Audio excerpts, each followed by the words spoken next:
What if I told you that the richest man who ever lived left behind a secret code of prosperity hidden within his very words, a code that transcends religions, cultures, and eras, and can be activated by anyone willing to understand the true principles of abundance? Solomon did not accumulate his legendary wealth by chance or luck.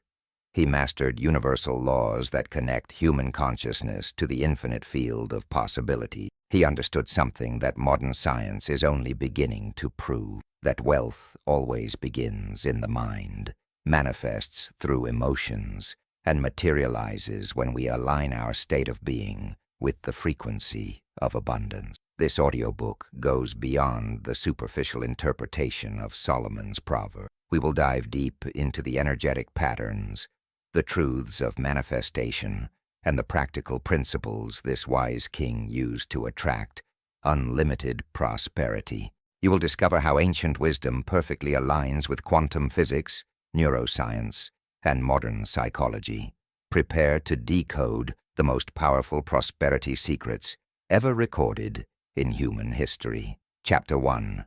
The richest king in history and his true secret. Close your eyes for a moment and imagine wealth so vast that it has never been surpassed in human history. Imagine possessing more gold than entire nations combined, owning fleets of ships that brought treasures from distant lands, controlling trade routes that connected continents, and living in a palace so magnificent that queens and kings traveled months just to witness its splendor. Now imagine that this isn't fantasy or exaggeration.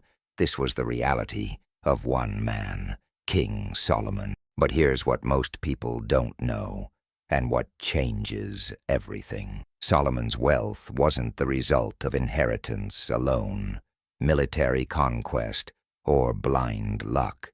It was the direct manifestation of a consciousness code he had mastered, a set of universal principles that govern the flow of abundance in our reality. And that code is still active today, waiting for you to decipher it. You've probably heard of Solomon. Maybe you learned about him in religious contexts, where he's remembered as a wise king who built a magnificent temple. Perhaps you've heard the famous story of two women claiming the same baby, and how Solomon's brilliant judgment revealed the true mother. These stories are true, but they barely scratch the surface of who Solomon really was and what he understood about the nature of wealth and manifestation. Let me tell you something that will shift your entire perspective. Solomon wasn't just rich. According to historical estimates, his personal wealth would exceed $400 billion in today's currency. Some scholars believe it was even higher. He received nearly 25 tons of gold annually as tribute. 25 tons every single year. His throne was made of ivory, overlaid with pure gold. His drinking vessels were all gold. He considered silver to be of little value because gold was so abundant in his kingdom. The Queen of Sheba, herself a wealthy monarch, was literally breathless when she witnessed his prosperity. The biblical text says she had no more spirit left in her. So overwhelmed was she by what she saw. But here's the question that unlocks everything.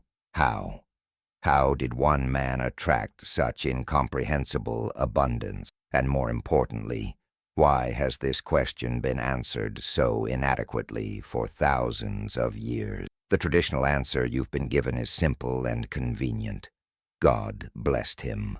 End of story. But that explanation, while containing truth, misses the entire mechanism of how that blessing worked.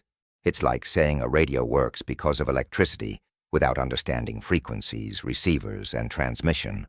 The energy is real, but there's a technology to it, a science, a code. Solomon himself left us the answer, but it's been hidden in plain sight, misinterpreted, and underutilized for millennia. When given the opportunity to ask for anything from the divine source, Solomon asked for wisdom, not wealth, not power, not long life, wisdom. And here's the key that most people miss. The wealth came as a direct result of the wisdom. It wasn't a separate gift added on as a bonus. The wealth was the inevitable manifestation of the consciousness he cultivated. This is the first code you need to understand. Wealth is always an effect, never a cause. It's a symptom of consciousness, not the goal itself. Solomon knew that if he transformed his state of being, if he elevated his consciousness to operate at the frequency of divine wisdom, abundance would flow to him as naturally as water flows downhill. He understood something that modern quantum physics is only now proving. Consciousness creates reality. Your state of being determines what you attract and manifest. Think about this for a moment. In your own life, haven't you noticed that when you're in a certain state of mind, certain things just seem to happen? When you're confident, opportunities appear. When you're in flow, doors open. When you're contracted in fear, obstacles multiply. This isn't coincidence. This is the fundamental operating system of reality, and Solomon had mastered it completely. Now I want you to understand something crucial. Solomon wasn't supernatural. He was using natural laws that anyone can access. The same principles that governed his abundance are governing your financial reality right now. The difference is that he was conscious of these principles and deliberately aligned with them, while most people are unconsciously working against them. Let me share with you what happened in my own life when I first began to understand this. I was struggling financially, working hard, doing all the right things according to conventional wisdom, and yet prosperity seemed to elude me. I was caught in what I now recognize as the scarcity loop, where the more I focused on my lack, the more lack I created. Then I encountered Solomon's writings, not as religious text, but as a consciousness manual. I started to see patterns, codes, principles that weren't about morality or obedience, but about the mechanics of manifestation. One principle stopped me in my tracks. As a man thinks in his heart, so is he. Not as he hopes, not as he wishes, not as he pretends. As he thinks in his heart, in his deep subconscious programming, that's what he becomes, and that's what manifests in his reality. Solomon was pointing to the subconscious mind, to the emotional body, to the vibrational state that broadcasts your frequency to the quantum field. He understood that your external wealth is always a perfect reflection of your internal state of consciousness. When I truly absorbed this, when I stopped trying to get rich and started becoming a person who naturally operates at the frequency of abundance, everything shifted. Not overnight, because reprogramming deep conditioning takes time, but systematically and undeniably. Opportunities I couldn't have predicted appeared. Resources showed up. Ideas that generated income flowed through me. I wasn't working harder. I was being different. This is what Solomon knew that most wealth seekers don't. You cannot attract what you're not in vibrational alignment with. You can hustle, you can strategize, you can work yourself into exhaustion. But if your consciousness is tuned to the frequency of lack, you'll keep creating lack, no matter how hard you try. The universe doesn't respond to your efforts. It responds to your state of being.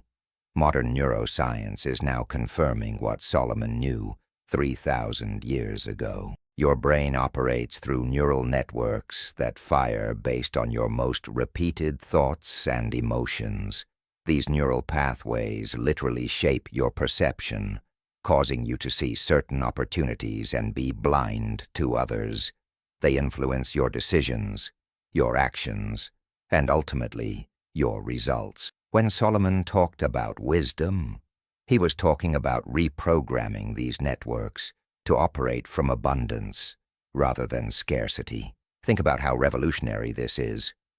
You're not broken. You're not unlucky. You're not cursed. You're simply running old programming, outdated software in your consciousness that was installed during childhood, through cultural conditioning, through repeated experiences of limitation. And here's the liberating truth. Just as that programming was installed, it can be uninstalled and replaced. Solomon's Wealth Code begins here. With this fundamental understanding, change your consciousness, change your reality. Not positive thinking as a superficial practice, but a complete transformation of your identity at the deepest level.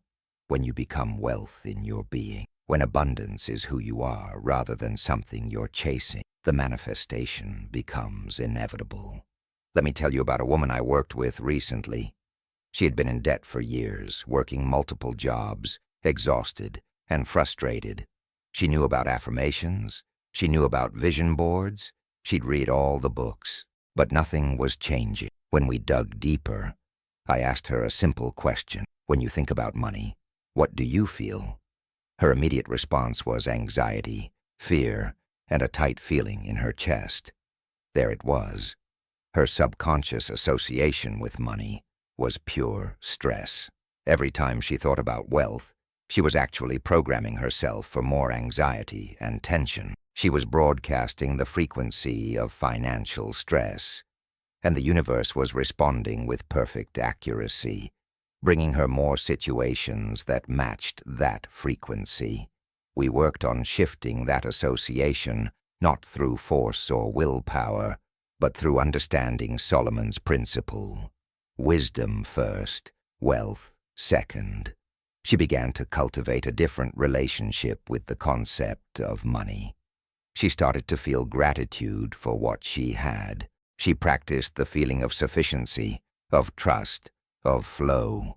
She reprogrammed her emotional body.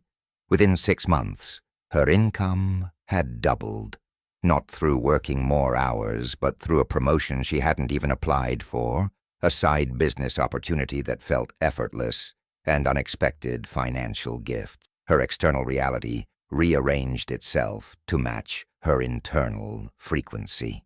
This is not magic. This is mechanics. Solomon understood that we live in a responsive universe, a quantum field that's constantly reading your vibration and matching it with corresponding experiences. When he asked for wisdom, he was asking for the ability to operate consciously within this system. He was requesting the understanding of how to align his frequency with the infinite abundance that already exists in the field of all possibility. Here's something else that's been hidden about Solomon. He wasn't passive in his wealth creation. Wisdom led to inspired action. He built fleets of ships. He established trade agreements. He created systems and structures. But these actions came from a consciousness of abundance, not from desperation or fear of lack. There's a massive difference. Actions taken from the energy of I need to get create struggle. Actions taken from the energy of I am abundant, and I'm expressing that abundance create flow. You can feel this in your own experience. Think about something you did out of desperation versus something you did from a place of confidence and joy. The energy is completely different, and so are the results. Solomon's actions were always extensions of his consciousness, not compensations for it. He didn't work hard to become wealthy. He was already wealthy in consciousness, and his actions were the natural overflow of that state of being. The ancient texts describe Solomon as having understanding as vast as the sand on the seashore. This isn't just poetic language. He had expanded his consciousness to comprehend universal principles that most people never access. He understood cycles and seasons. He understood human nature and psychology. He understood energy and vibration. He understood the power of words and intention. All of this wisdom created a consciousness that naturally magnetized wealth. And here's what's available to you right now. Those same principles are still operating. The laws that governed Solomon's abundance are the same laws governing yours. The quantum field hasn't changed. The way consciousness shapes matter hasn't altered. What needs to change is your awareness and application of these principles. Most people approach wealth from the outside in. They want the money so they can feel abundant. Solomon approached it from the inside out. He cultivated the consciousness of abundance, and the money had no choice but to manifest. This is the fundamental reversal that changes everything. You don't get rich to feel wealthy. You feel wealthy to become rich. You don't acquire prosperity to feel at peace. You embody peace, and prosperity flows to you. I know this might challenge everything you've been taught about wealth creation. You've been told to work hard, save money, invest wisely, and slowly build wealth over time. And yes, those practical actions have their place. But without the consciousness code that Solomon mastered, those actions are like trying to fill a bucket with holes in it. You can pour and pour, but you'll never fill it until you repair the foundation. The holes in your bucket are your limiting beliefs about money, your unconscious programming of unworthiness, your inherited ideas about scarcity, your emotional associations with wealth that broadcast lack. These are the invisible barriers that keep you stuck, regardless of how much effort you apply. And these are precisely what Solomon's wisdom addresses. When the Queen of Sheba visited Solomon, she didn't just see wealth. She experienced a consciousness, the way he spoke, the way he moved through the world, the energy that emanated from him. It was all coherent with abundance. There was no contradiction between his inner state and outer reality. This is what took her breath away. She was in the presence of someone who had completely embodied prosperity consciousness. This is your destination, not just to have more money in your bank account, though that will come, but to become someone who naturally thinks, feels, and acts from a foundation of abundance, to embody the consciousness code that Solomon mastered, to transform your identity from someone who struggles with money to someone for whom wealth flows naturally.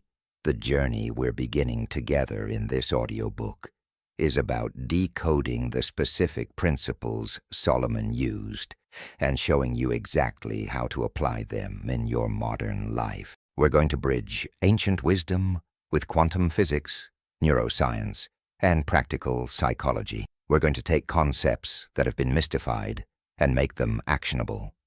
We're going to reprogram your subconscious mind using the very codes that created the greatest wealth in human history. But understand this from the beginning. This isn't about getting something you don't have. It's about removing the barriers to what already wants to flow to you. Abundance is the natural state of the universe. Look at nature. Trees don't struggle to grow. Flowers don't stress about blooming. Rivers don't worry about flowing. They simply align with natural law, and the result is effortless abundance. You are part of that same nature, governed by the same laws. Solomon knew this. He aligned with it. And now, you're going to learn how. As you listen to these words, perhaps as you're drifting towards sleep, your conscious mind is relaxing, and your subconscious is becoming more receptive. This is perfect, because the subconscious is where the real transformation happens. Solomon's wisdom works at this level, reprogramming the deep patterns that have been running your financial reality. Every principle we explore together is designed not just to inform your conscious mind, but to install new programming in your subconscious, the part of you that actually creates your experience. So, as we move forward through Solomon's wealth codes, I invite you to release the need to figure everything out mentally. Allow these truths to sink deeper than intellectual understanding. Feel into them. Notice what resonates in your body. Pay attention to the subtle shifts in your energy as you absorb these principles.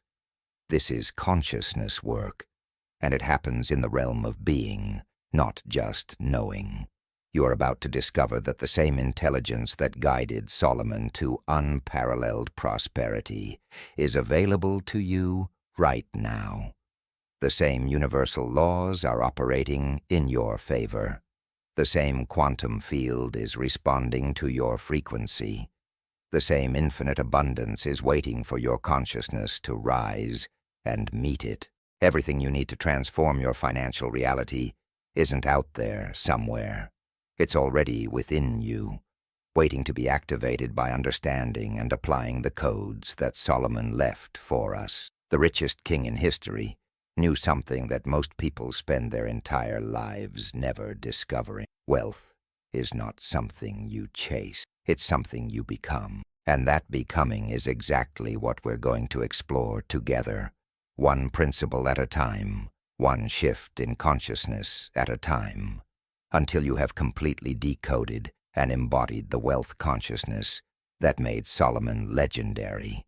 Your transformation begins now, in this moment, with the simple recognition that if one person mastered these principles and manifested incomprehensible abundance, then these principles are real, they work, and they're available to you. Welcome to the journey of decoding Solomon's wealth code and becoming the abundant being you are always meant to be. Chapter 2.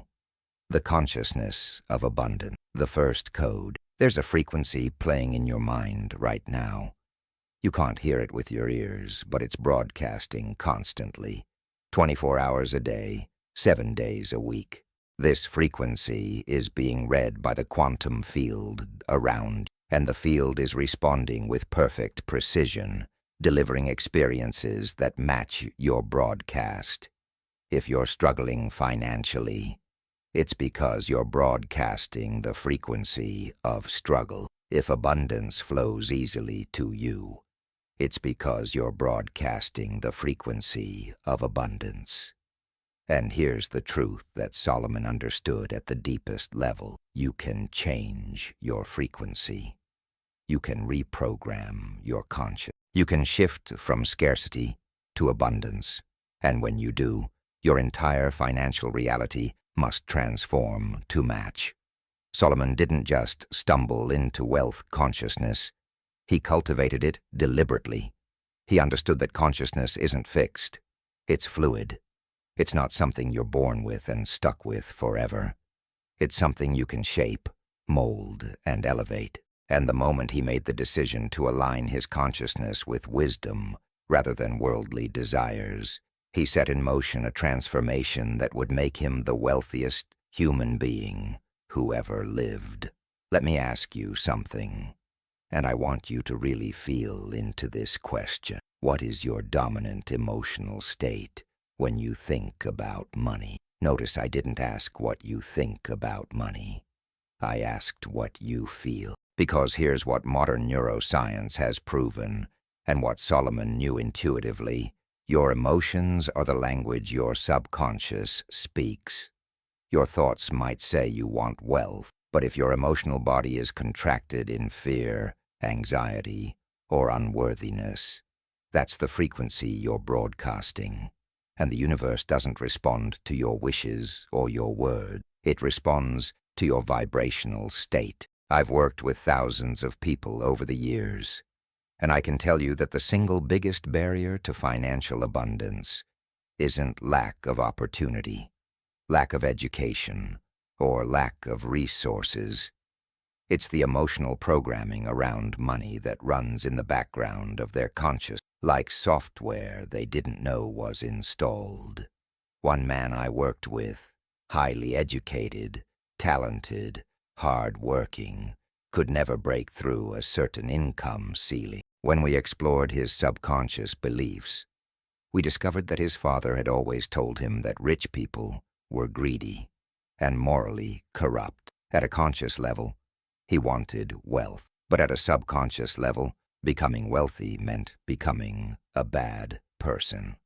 His consciousness was split, and that split was costing him everything. This is what Solomon's first code addresses: the absolute necessity of developing a unified consciousness of abundance. Not just thinking abundant thoughts while feeling poor. Not just affirming prosperity while your nervous system is locked in survival mode, but a complete alignment where your thoughts, your emotions, your beliefs, and your identity all resonate at the frequency of abundance.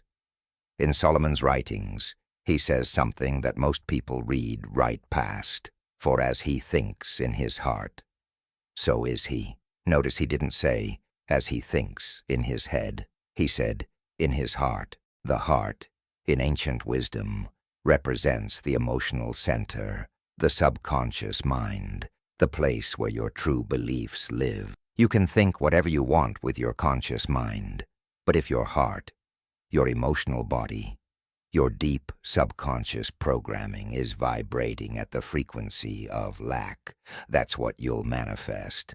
Solomon knew this distinction, and it's why his wealth wasn't temporary or unstable. It was the inevitable expression of a consciousness that was completely coherent with abundance. Let me tell you what happened when I finally understood this principle in my own life. I had been doing affirmations for years. Every morning I would stand in front of the mirror and declare, I am wealthy, I am abundant, money flows to me easily. And you know what? Nothing changed. Actually, that's not entirely true. Things got worse because I was creating internal resistance. My conscious mind was saying one thing, but my subconscious mind, which is 1,000,000 times more powerful, was saying, that's a lie. Look at your bank account. Look at your debt. You're broke. The contradiction created stress, and that stress lowered my frequency even further. Everything shifted when I stopped trying to convince myself I was wealthy, and instead started to cultivate the feeling of wealth. I began to ask myself, how would I feel if I was completely financially secure right now? What would that feel like in my body? And I practiced generating that feeling, not because I was pretending or denying reality, but because I was reprogramming my emotional body to resonate at a different frequency. Within months, my income doubled. Within a year, it had increased 5 times. Not because I was working harder, but because I had changed my consciousness, and my external reality had no choice but to reflect that change. This is the power of consciousness that Solomon mastered. He didn't just know about abundance intellectually. He embodied it emotionally. He lived from it. And when you live from a consciousness of abundance, when that's your baseline state, the universe conspires to bring you circumstances that match that state. It's not magic. It's physics. It's the way energy works in our reality. Now I want to address something important. You might be thinking, but I have real financial problems. I have bills I can't pay. I have debt. How can I feel abundant when I'm actually broke? This is the crucial understanding that separates those who transform their financial reality from those who stay stuck. You're not trying to deny your current circumstances.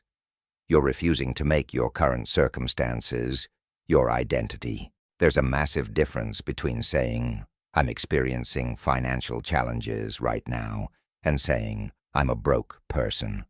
One is a temporary situation. The other is an identity, and identity is destiny. Solomon experienced challenges. He had massive expenses. Building the temple alone was one of the most expensive projects in human history. But he never operated from lack consciousness. He never identified with limitation. His consciousness was always rooted in the infinite abundance of the source, and from that place, solutions appeared, resources manifested, the gold flowed. When you're rooted in abundance consciousness, you don't panic when challenges arise. You remain steady in your knowing that the universe is abundant and that you are a conduit for that abundance. Let me share with you how this works at the level of your brain. Your brain has something called the reticular activating system, or RAS. This is like a filter that determines what information gets through to your conscious awareness. Every single second, Millions of bits of sensory data are coming at you, but you can only consciously process a tiny fraction of that. Your RAS decides what gets through based on what you've programmed it to look for. If you've programmed it with scarcity consciousness, you'll literally see evidence of lack everywhere. You'll notice every bill, every price increase, every financial problem. But if you program it with abundance consciousness, you'll start noticing opportunities, ideas, resources, and possibilities that were always there, but invisible to you before. Solomon understood this principle. He trained his consciousness to see abundance, to expect abundance, to recognize abundance in all its forms. And because of this training, he saw opportunities that others missed. He made connections that others didn't see. He understood timing and seasons in ways that multiplied his wealth exponentially. This wasn't supernatural gift. This was conscious programming of his awareness system to align with abundance rather than lack.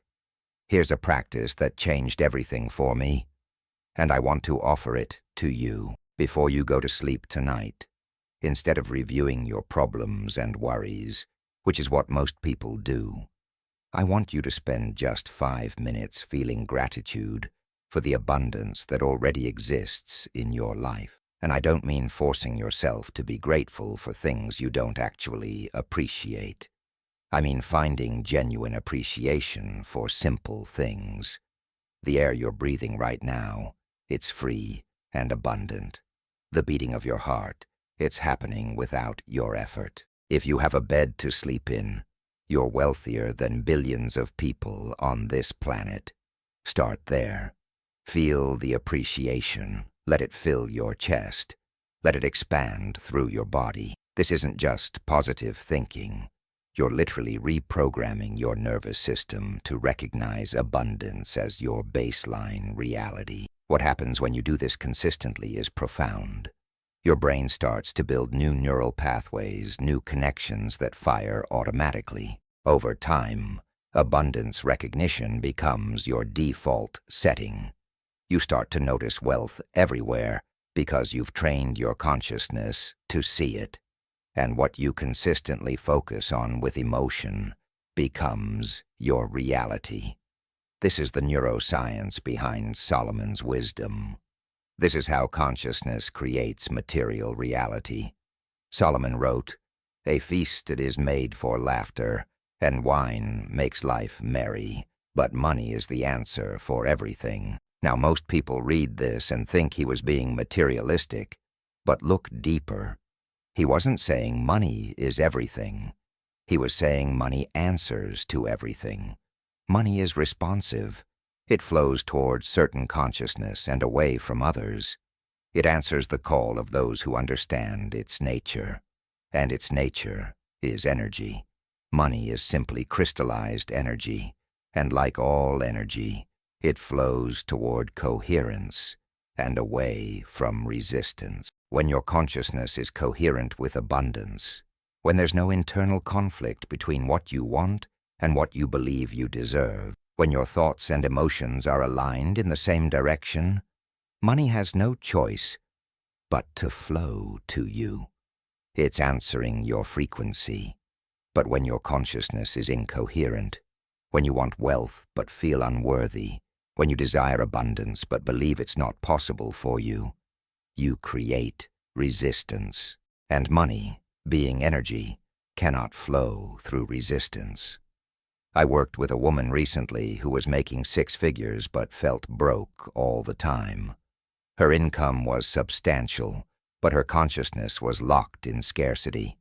She was constantly anxious about money, always worried she wouldn't have enough, terrified of losing what she had. And you know what happened? She kept creating situations where money would slip through her fingers. Unexpected expenses, bad investments, financial emergencies. Her external reality was perfectly reflecting her internal frequency of fear and lack. When we shifted her consciousness, when she began to feel safe with money, to trust in the flow, Her entire financial experience transformed. Same income, completely different reality, because her relationship with abundance had fundamentally changed. This is what Solomon meant when he talked about wisdom. Wisdom isn't just knowing facts. Wisdom is understanding how things actually work at the level of consciousness and energy. It's seeing through the illusion of separation between your inner world and outer world. It's recognizing that you're not a victim of circumstance. You're a creator of experience. And the tool you create with is your consciousness. Now let's go deeper into what consciousness of abundance actually means. It's not about being unrealistic or naive about challenges. It's about where you place your primary focus and how you interpret your experiences. Two people can lose their job. One person with scarcity consciousness will spiral into panic, seeing it as proof that they're not good enough, that life is hard, that they can't catch a break. Another person with abundance consciousness will see it as a redirection, an opportunity to level up, a chance for something better to come through. Same event, completely different consciousness, completely different outcome. Solomon faced enormous challenges. He had political threats. He had massive expenses. He had the weight of an entire kingdom on his shoulders.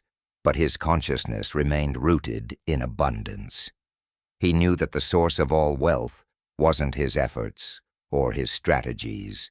The source was the infinite field of potential that he called God, that quantum physics calls the field, that you can call whatever resonates with you. But it's the same thing, an infinite intelligence that's constantly creating, constantly abundant, constantly available to those who align their consciousness with it. Here's something that might surprise you. Solomon didn't work himself to exhaustion.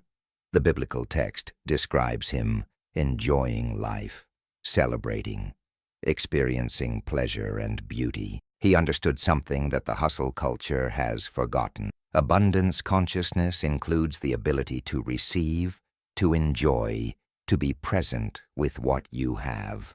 Scarcity consciousness is always reaching, always grasping, always working harder, never satisfied.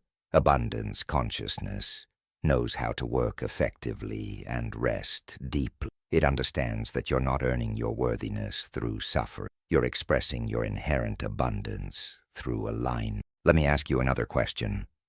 When was the last time you allowed yourself to feel truly wealthy, even for just a moment? Not when you get the money, not when the bank account looks a certain way, but right now, in this present moment. Can you access the feeling of wealth? Can you generate it within yourself independent of external circumstances? This is the key that unlocks everything. Because if you can only feel abundant when external conditions are perfect, you're giving your power away. But if you can generate the feeling of abundance from within, you become the source of your own wealth frequency, and the external world must rearrange itself to match. Solomon accessed this internal state constantly. It's why he could say things like, "I have everything I want," even before he had accumulated his legendary wealth. He wasn't lying or pretending. He had cultivated an internal state of sufficiency, of completion, of abundance that existed independent of circumstances. And from that state, the circumstances had no choice but to reflect it back to him. This is radically different from how most people approach wealth. Most people are waiting for the money to show up so they can feel abundant. But that's backward. The feeling of abundance is what magnetizes the money. Your emotional state is the magnet. Your consciousness is the creative force. When you're waiting for circumstances to change so you can feel different, you're stuck in the victim mentality. But when you choose to feel abundant now, regardless of circumstances, you step into creator consciousness, and everything changes. I remember the exact moment this clicked for me. I was in my apartment, looking at yet another bill I couldn't pay, feeling the familiar contraction of fear in my chest. And suddenly, something shifted. I realized I was giving this piece of paper power over my emotional state. I was allowing an external circumstance to determine my internal frequency. In that moment, I made a choice. I chose to feel abundant anyway. Not because the bill disappeared, but because I recognized that my worth, my power, my connection to infinite abundance had nothing to do with that bill. The bill was temporary. My consciousness was eternal, and my consciousness was the only thing that actually mattered. From that day forward, things began to shift. Slowly at first, then faster and faster. Opportunities appeared. Money came from unexpected sources. Problems that seemed insurmountable resolved themselves. It wasn't magic. It was the natural result of aligning my consciousness with abundance rather than lack. The universe was simply responding to my new frequency. Solomon said, "The blessing of the Lord brings wealth, without painful toil for it." Most people read this as permission to be lazy, but that's not what he meant. He was pointing to the principle that when you're aligned with abundance consciousness, when you're connected to the source, wealth flows naturally. Yes, you take action. Yes, you work. But it doesn't feel like struggle. It feels like flow. It feels like expression. The painful toil comes from working against your consciousness, from trying to force results when your frequency is misaligned. Think about something you're naturally good at, something that comes easily to you. When you're doing that thing, it doesn't feel like work in the traditional sense. You're in flow. Time disappears. Energy increases rather than depletes. This is what work feels like when you're operating from abundance consciousness. You're not laboring to get something you lack. You're expressing something you already are. And that expression naturally produces results.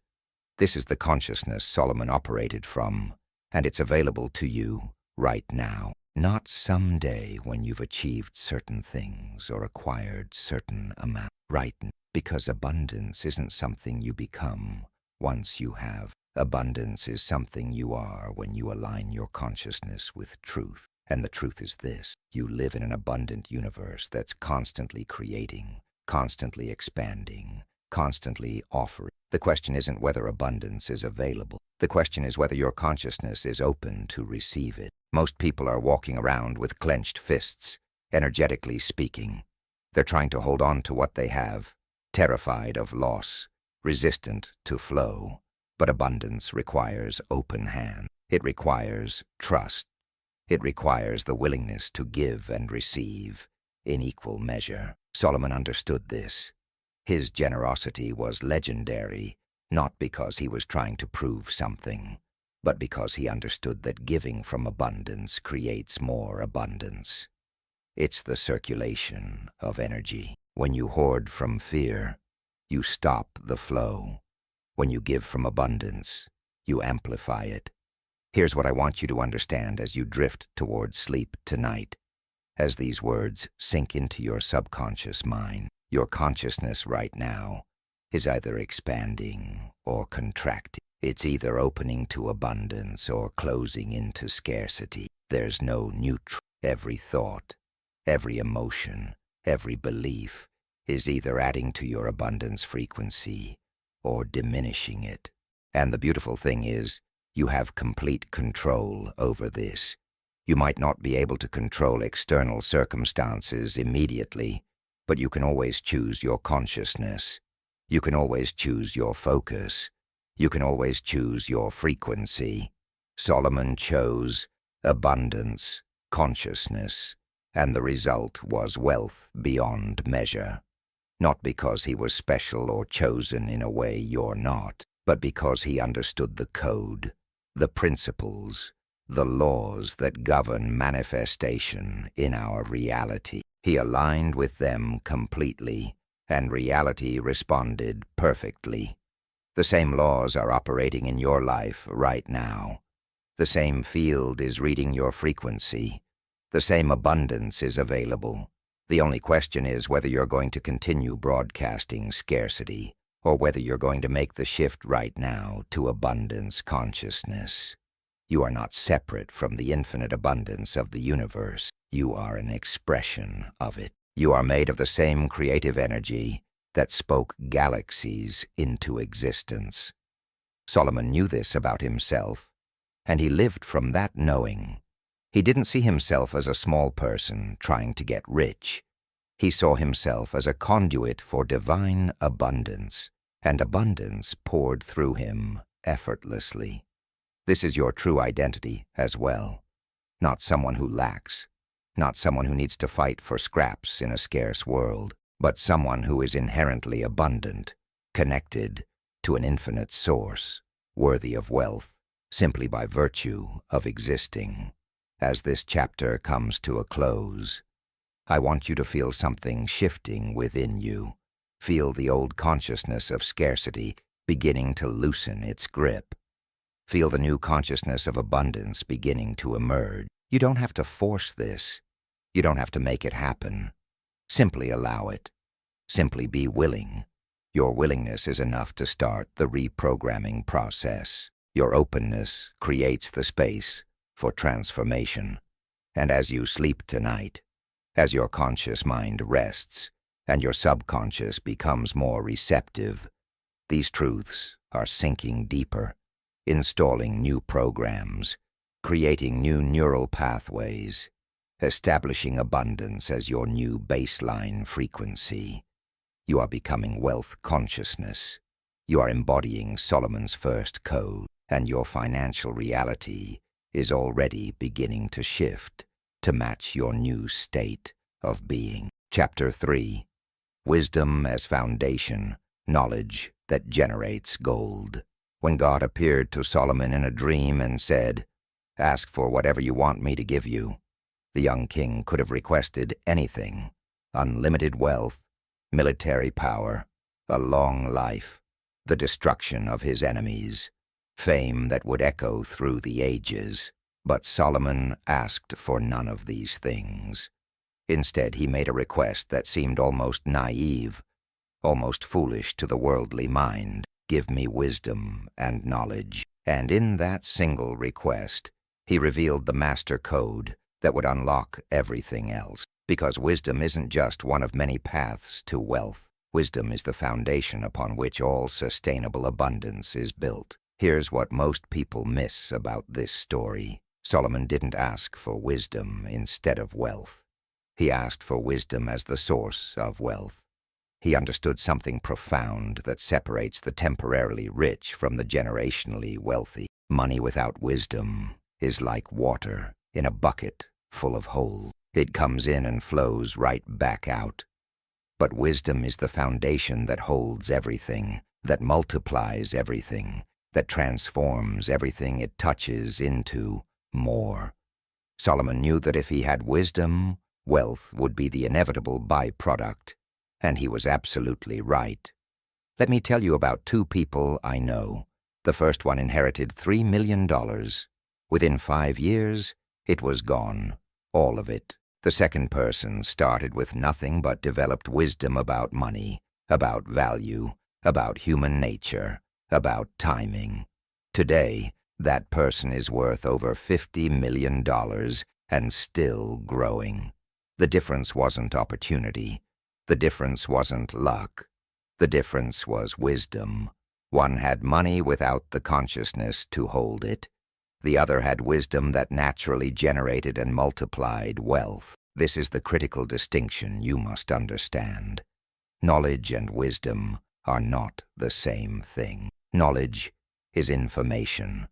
Wisdom is the application of information aligned with universal principles. You can know a lot and still be broke. In fact, some of the most educated people I've met are also some of the most financially struggling.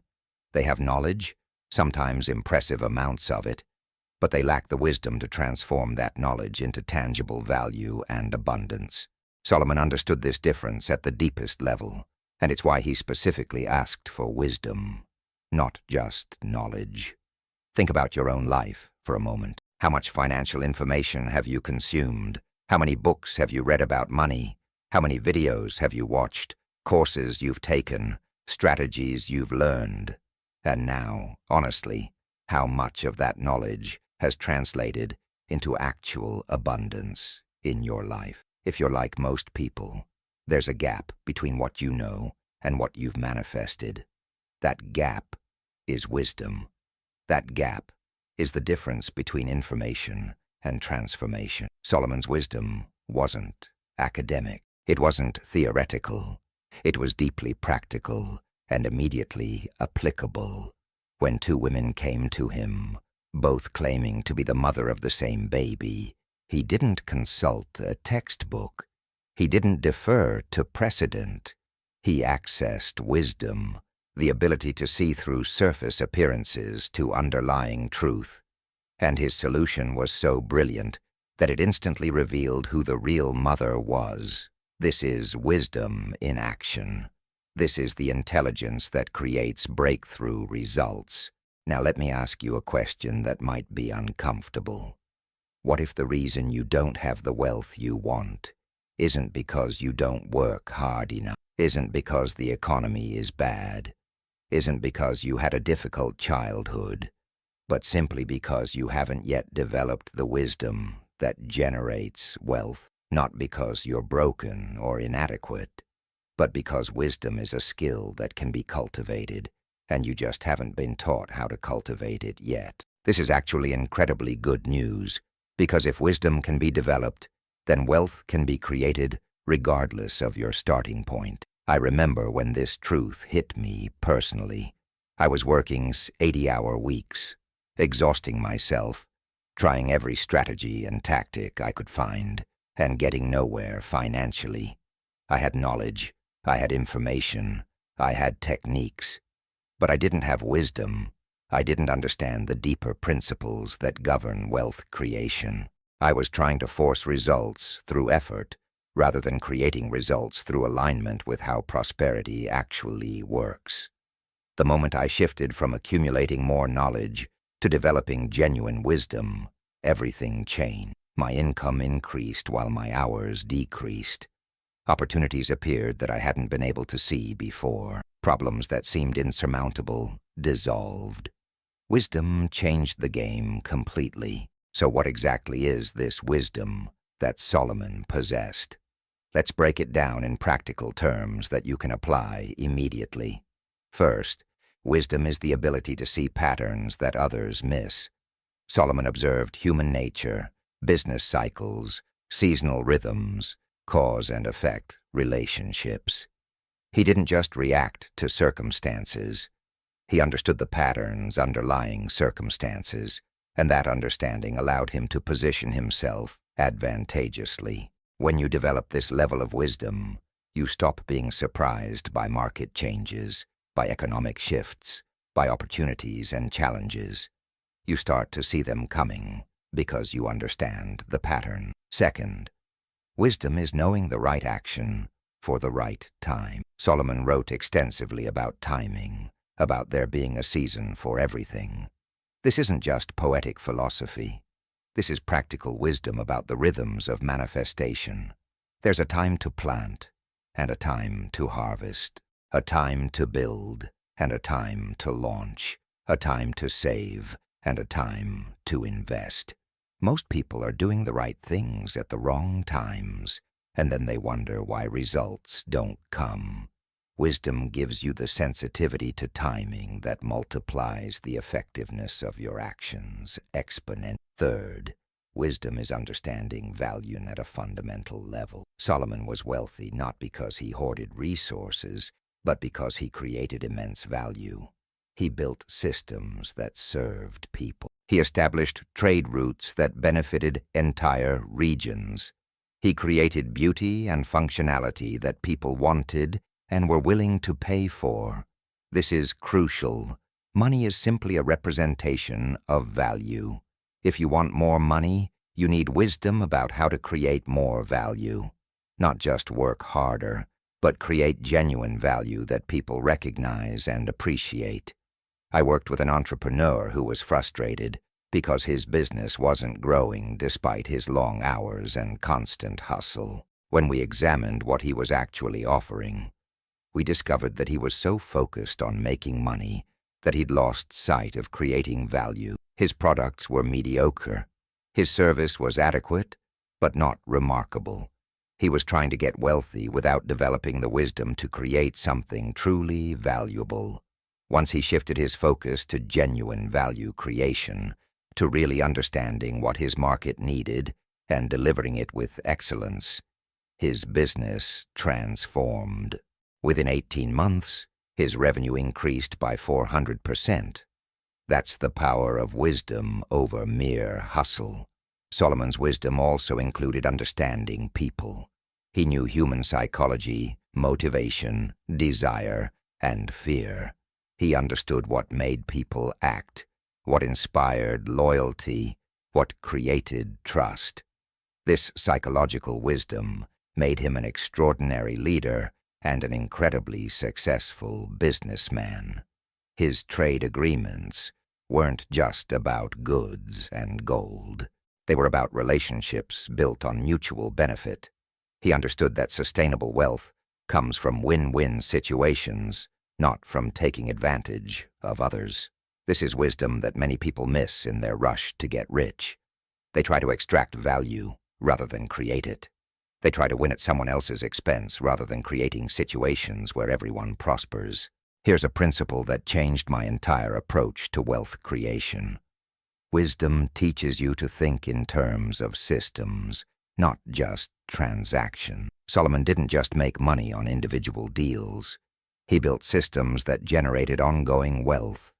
His fleet of ships wasn't a one-time transaction. It was a system that produced consistent returns year after year. His trade agreements weren't single events. They were relationships that compounded value over time. When you develop the wisdom to build systems rather than just chase transactions, you shift from trading time for money to creating assets that work for you continuously. Let me give you a modern example.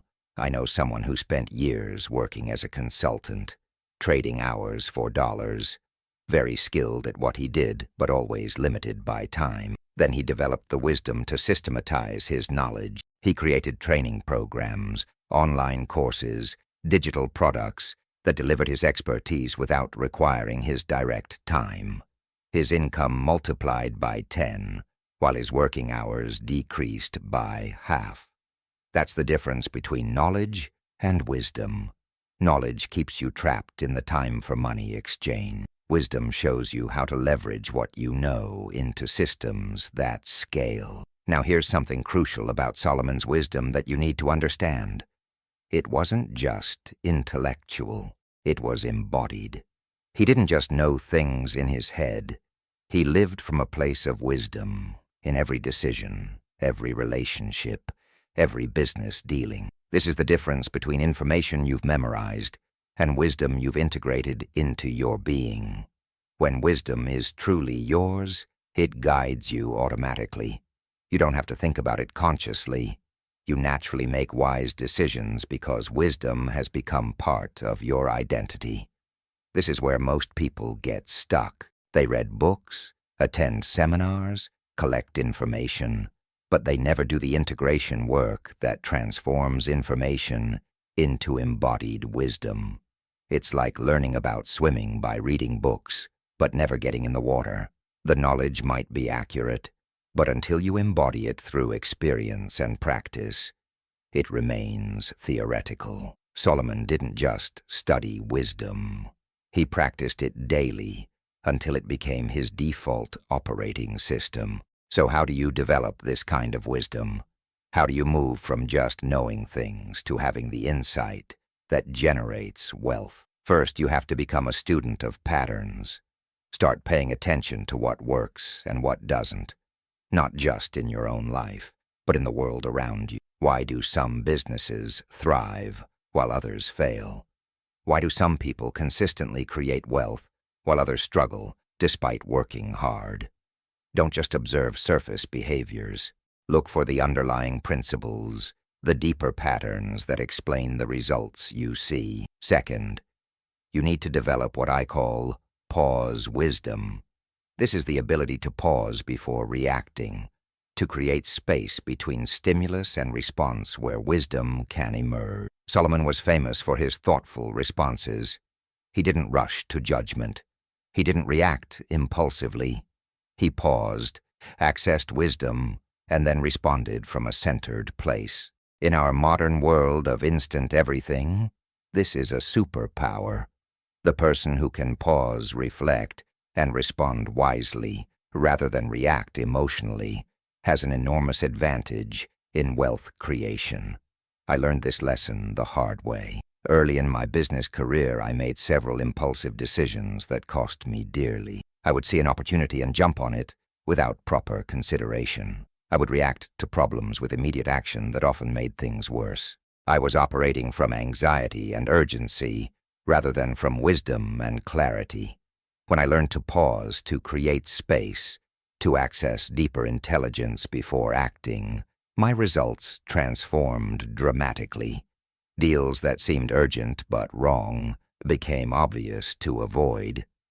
Opportunities that I might have missed became clear to pursue. Pause wisdom saved me from countless mistakes and guided me toward genuine prosperity.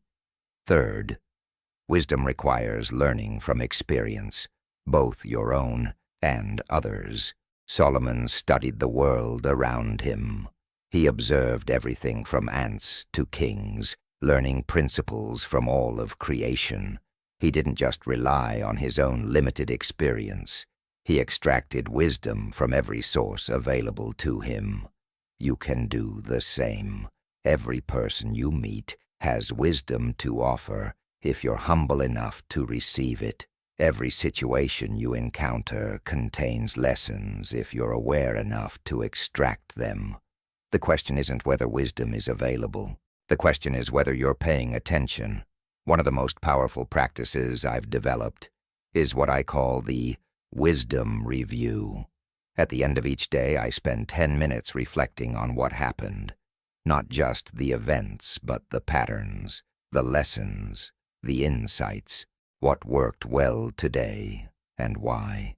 What didn't work, and what can I learn from it? What patterns am I noticing? What wisdom is trying to emerge? This simple practice has accelerated my development more than any course or book, because I'm actively extracting wisdom from my direct experience, rather than passively consuming information from external sources. Solomon wrote, "Wisdom is supreme. Therefore get wisdom. Though it cost all you have, get understanding." Notice the intensity of this statement. Though it cost all you have. Why would wisdom be worth everything? Because wisdom is the multiplier that makes everything else more valuable. With wisdom, small resources become great wealth. Without wisdom, even great resources diminish to nothing. This is why you see lottery winners going bankrupt and inheritance recipients squandering fortunes. Money without wisdom cannot be sustained. But wisdom without money is only temporarily without money, because wisdom naturally generates wealth. Let me tell you about a specific area where wisdom creates wealth that most people completely miss. The wisdom of subtraction. We live in a culture that's obsessed with addition. Do more, get more, have more, accumulate more. But Solomon understood something profound. Sometimes the wisest action is to subtract, to eliminate, to simplify. He wrote, "Better a little with the fear of the Lord than great wealth with turmoil." This is the wisdom of recognizing when more would actually be less, when simplicity is more valuable than complexity, when peace is more precious than profit. I've seen this play out repeatedly in business. Companies that try to do everything end up doing nothing well. Entrepreneurs who chase every opportunity end up scattered and ineffective. People who accumulate possessions without wisdom end up burdened by what they own. The wisdom of subtraction means saying no to good opportunities so you can say yes to great ones. It means eliminating complexity to create focus, It means releasing what no longer serves you to make room for what does. This is advanced wisdom that creates leverage and multiplication. Another dimension of Solomon's wisdom was his understanding of exchange and reciprocity. He knew that you can't just take from the world. You have to give value to receive value. This isn't moralistic, it's mechanical. It's how the universe operates. Energy flows in circuits, and if you're only trying to receive without giving, you block the circuit. Solomon's generosity was legendary, and it directly contributed to his wealth because he understood this principle. When you give from abundance, when you create value for others, when you operate from generosity rather than scarcity, you open the channels for greater flow. I remember being afraid to be generous when I was struggling financially. I thought I couldn't afford to give, but I had it backward. I couldn't afford not to give. My scarcity mentality was blocking my abundance. When I started giving, even when it felt uncomfortable, even when logic said I should hold on to what I had, everything shifted. Not because giving is magical, but because giving from wisdom demonstrates to your subconscious mind that you trust in abundance. It reprograms your consciousness from scarcity to flow, and that reprogramming changes everything. Solomon's wisdom also included understanding the power of counsel. He didn't try to know everything himself. He surrounded himself with advisors, experts, people with specialized knowledge. He wrote, "Plans fail for lack of counsel, but with many advisors, they succeed." This is wisdom that ego often resists. We want to believe we can figure everything out ourselves, but true wisdom recognizes that leveraging other people's expertise multiplies your own capacity exponentially. The wisest people I know are also the most willing to seek guidance, to learn from others, to admit what they don't know. Here's something that might surprise you. Wisdom includes knowing when to rest. Solomon wasn't constantly hustling. He enjoyed life. He took pleasure in beauty, in music, in celebration. He understood that sustainable productivity requires restoration. In our culture of grinding and hustle, this is countercultural wisdom, but it's absolutely essential. When you're exhausted, your decision-making suffers, your creativity diminishes, your ability to recognize opportunity decreases. The wisdom of rest isn't laziness. It's understanding that your consciousness operates best when you honor natural rhythms of activity and restoration. I used to pride myself on working more hours than anyone else. I thought that was the path to success. But what I was actually doing was decreasing my wisdom by operating in a constant state of depletion. When I learned to rest strategically, when I gave myself permission to restore, my productivity actually increased. More importantly, the quality of my decisions improved dramatically. I made smarter choices. I saw opportunities more clearly. I avoided mistakes I would have made while exhausted. Rest isn't a luxury for those who can afford it. Rest is wisdom that creates the clarity necessary for wealth generation. As we come to the end of this chapter, I want you to understand something fundamental. Wisdom isn't mysterious or unattainable. It's simply a more refined way of perceiving and operating in reality. Solomon developed it through intention, attention, and practice. You can develop it the same way. Every day you have opportunities to choose wisdom over reactivity, clarity over confusion, pattern recognition over surface appearances. Every time you pause before acting, every time you extract lessons from experience, every time you seek to understand rather than just react, you're developing the same wisdom that made Solomon the wealthiest person in history. Tonight, as you drift towards sleep, your subconscious mind is absorbing these principles. It's beginning to reorganize how you perceive opportunities, how you make decisions, how you create value. You're not just learning about wisdom, you're becoming wise. You're developing the inner capacity that naturally generates outer abundance. And as this wisdom integrates into your being, as it becomes your automatic way of operating, you'll notice something remarkable. Wealth becomes easy, not because you're working harder, but because you're working wiser. Not because you're forcing results, but because you're aligning with the principles that create results naturally. This is Solomon's gift to you. This is the foundation upon which everything else is built. Wisdom first, wealth inevitably follows. Chapter 4. The Power of Words, Decrees that Create Realities. There's a secret hidden in the ancient texts that modern science is only now beginning to validate. Your words are not just communication tools. They are creative forces. They shape reality. They program your subconscious. They send frequencies into the quantum field that attract matching circumstances. And nobody in recorded history understood this principle more deeply or applied it more effectively than Solomon. His words didn't just describe reality. They created it.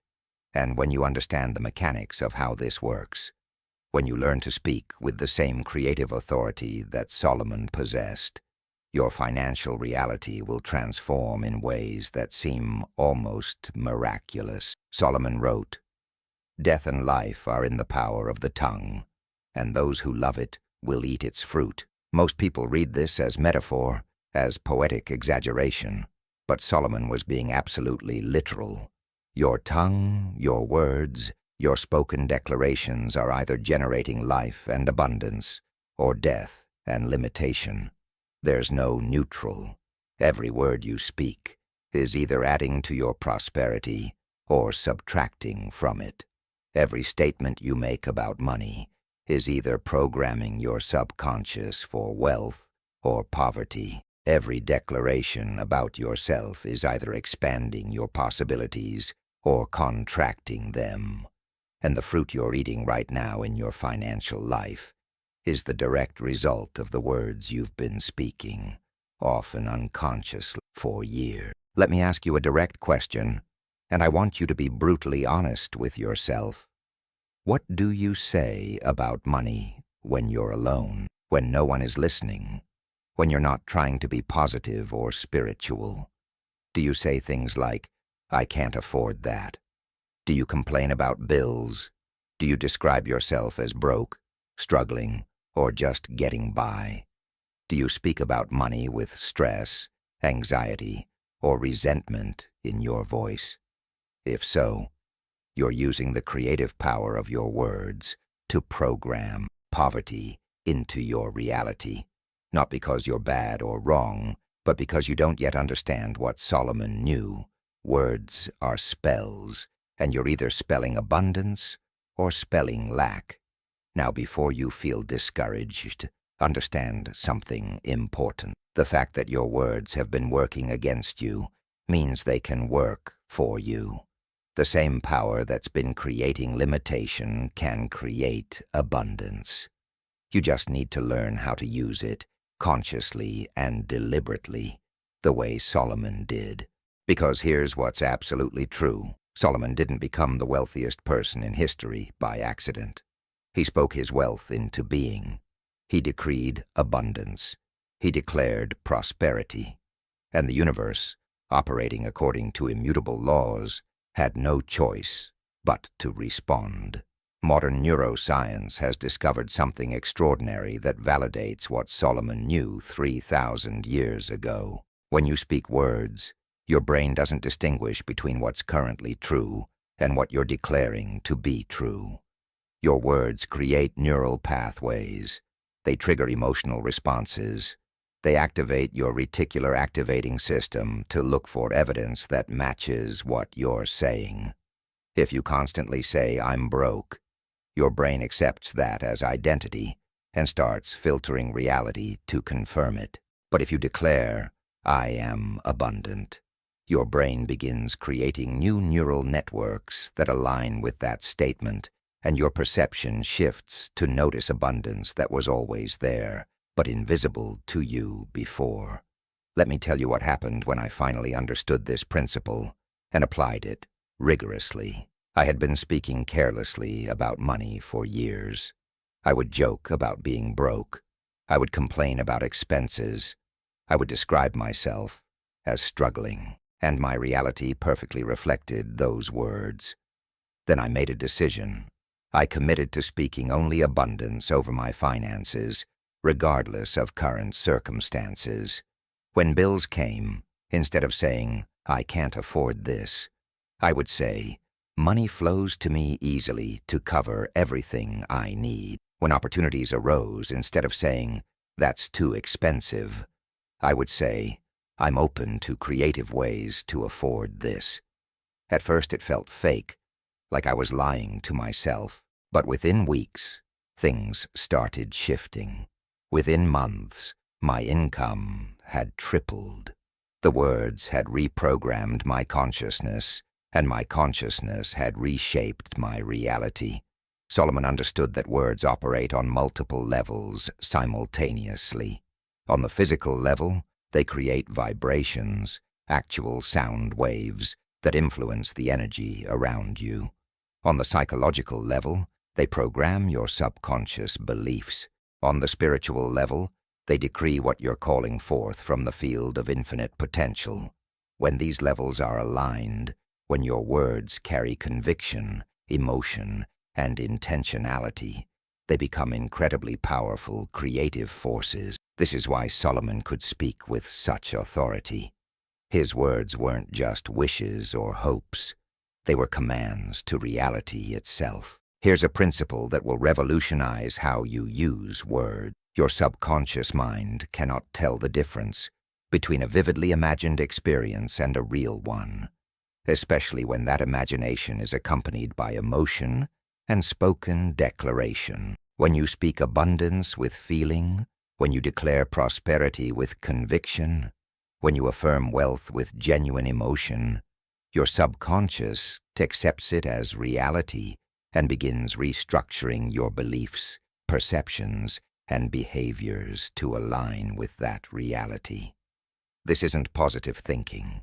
This is consciousness programming using the tool of language. But here's where most people go wrong with affirmations and declarations. They say the words without belief, without emotion, without conviction. They're just repeating sounds, hoping something magical will happen. That's not how it works. Solomon's words carried power because they came from a place of knowing, not hoping. He wasn't trying to convince himself of something he doubted. He was declaring what he knew to be true in the realm of potential and calling it into manifestation in the realm of form. There's a massive difference between saying, "I am wealthy," while feeling poor, and saying, "I am wealthy," while genuinely connecting to the truth of your abundance nature. Let me teach you how to speak with Solomon's authority. First, you must understand that you're not trying to create something from nothing. You're calling forth what already exists in potential. The quantum field contains infinite possibilities, including unlimited abundance. When you speak declarations of wealth, you're not making something happen. You're selecting which possibility to collapse into your experience. This understanding shifts everything, because you're no longer begging or hoping. You're choosing and claiming what's already yours in the field of potential. Second, your words must be aligned with your identity, not just your desires. Don't say, "I want to be rich." That statement positions wealth in the future and reinforces your current identity as not rich. Instead, speak from the identity of someone who already embodies abundance. I am a wealthy person. Money flows to me naturally. I create value easily, and abundance is my reality. These statements are present tense. They're about identity, and they program your subconscious to operate from a prosperity consciousness rather than a lack consciousness. I worked with a man who had been struggling with debt for over a decade. He knew about affirmations. He had tried positive thinking, but nothing was working. When I listened to how he spoke about himself and money, I understood why. Every other sentence contained limiting declarations. I'm terrible with money. I'll never get out of debt. I always struggle financially. These weren't just negative thoughts. They were creative declarations that his subconscious was faithfully manifesting into reality. We spent 3 months reprogramming his language. Every time he caught himself speaking limitation, he would stop and rephrase it into abundance. I'm learning to manage money wisely. I'm steadily creating financial freedom. I'm becoming more prosperous every day. Within 6 months of changing his words, his financial situation had completely transformed. He received an unexpected promotion, 2 side income streams opened up, and he paid off 40% of his debt. Same person, different words, completely different reality. Solomon also understood the power of blessing versus cursing. When you complain about your job, you're cursing your income source. When you resent paying bills, you're cursing the abundance that allows you to have electricity, housing, and services. When you speak negatively about wealthy people, you're cursing the very state you're trying to achieve. Solomon was meticulous about blessing. He blessed his workers, his trade partners, his resources. He spoke well of what he wanted to increase. This isn't superstition. This is energetics. What you bless expands. What you curse contracts. Your words direct energy, and energy follows attention. Here's a practice that changed everything for me, and I want you to start implementing it immediately. Every morning before you look at your phone, before you check your email, before you do anything else, spend 5 minutes speaking declarations of abundance out loud. Not in your head, out loud. There's something about hearing your own voice speaking these truths that amplifies their power. Stand in front of a mirror if possible, make eye contact with yourself, and declare things like, I am a magnet for money. Abundance flows to me from expected and unexpected sources. I create immense value, and I'm richly rewarded. Money loves me, and I love money. I am worthy of unlimited prosperity. I am divinely guided to opportunities that multiply my wealth. Say these or similar declarations with conviction, with emotion, with the authority of someone who knows these things are true. At first, your logical mind will resist. It will say, this is stupid. This isn't true. Look at your bank account. That's normal. Your logical mind is trained to focus on current reality. But you're not speaking to your logical mind. You're speaking to your subconscious, and your subconscious is listening. It's recording.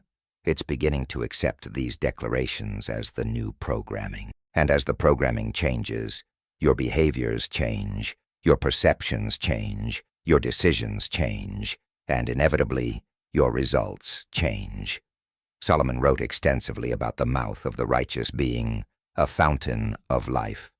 Now, most people interpret righteous as morally good, but the deeper meaning is in right relationship, or aligned with truth. When your words are aligned with the truth of abundance, when your speech is in right relationship with universal prosperity principles, your mouth becomes a fountain of life. It pours forth declarations that create, attract, and multiply wealth. This is the level of mastery Solomon achieved, and it's available to you right now. Let me address something important: the difference between speaking your desires and complaining about their absence. Many people think they're being honest or realistic when they constantly talk about what they don't have. I don't have enough money. I can't pay my bills. I never have what I need. They think they're just describing their current situation, but what they're actually doing is reinforcing and perpetuating that situation through repetitive declaration. Your words are creative. Remember, every time you declare lack, you're creating more lack. Every time you speak limitation, you're programming more limitation. Solomon never spoke about what he lacked. He spoke about what he was creating, what he was calling forth, what he was becoming. There's a story in Solomon's writings about a man who caught birds by setting a trap. The birds would see the trap, but would still walk into it because they were focused on the bait. Solomon used this as a metaphor for how we trap ourselves with our own words. We see the trap of negative speech, we know it's harming us, but we still walk into it because we're focused on the temporary satisfaction of complaining, venting, or being realistic about our problem. But every time you speak negativity about your finances, you're setting a trap that you'll walk into later. Your words create your future reality, and if your words are focused on lack, your future will be filled with lack. Now let's talk about a specific technique that Solomon mastered, the art of speaking as if it's already done. This is different from hoping or wishing. This is declaring completion before physical manifestation. Solomon would speak about his projects as accomplished before they were even begun. He would describe his wealth as present before it fully materialized. This isn't delusion. This is understanding that in the realm of potential, everything already exists.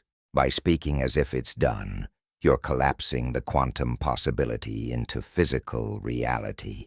You're bridging the gap between potential and manifestation through the authority of your word. I remember when I was building my first significant business.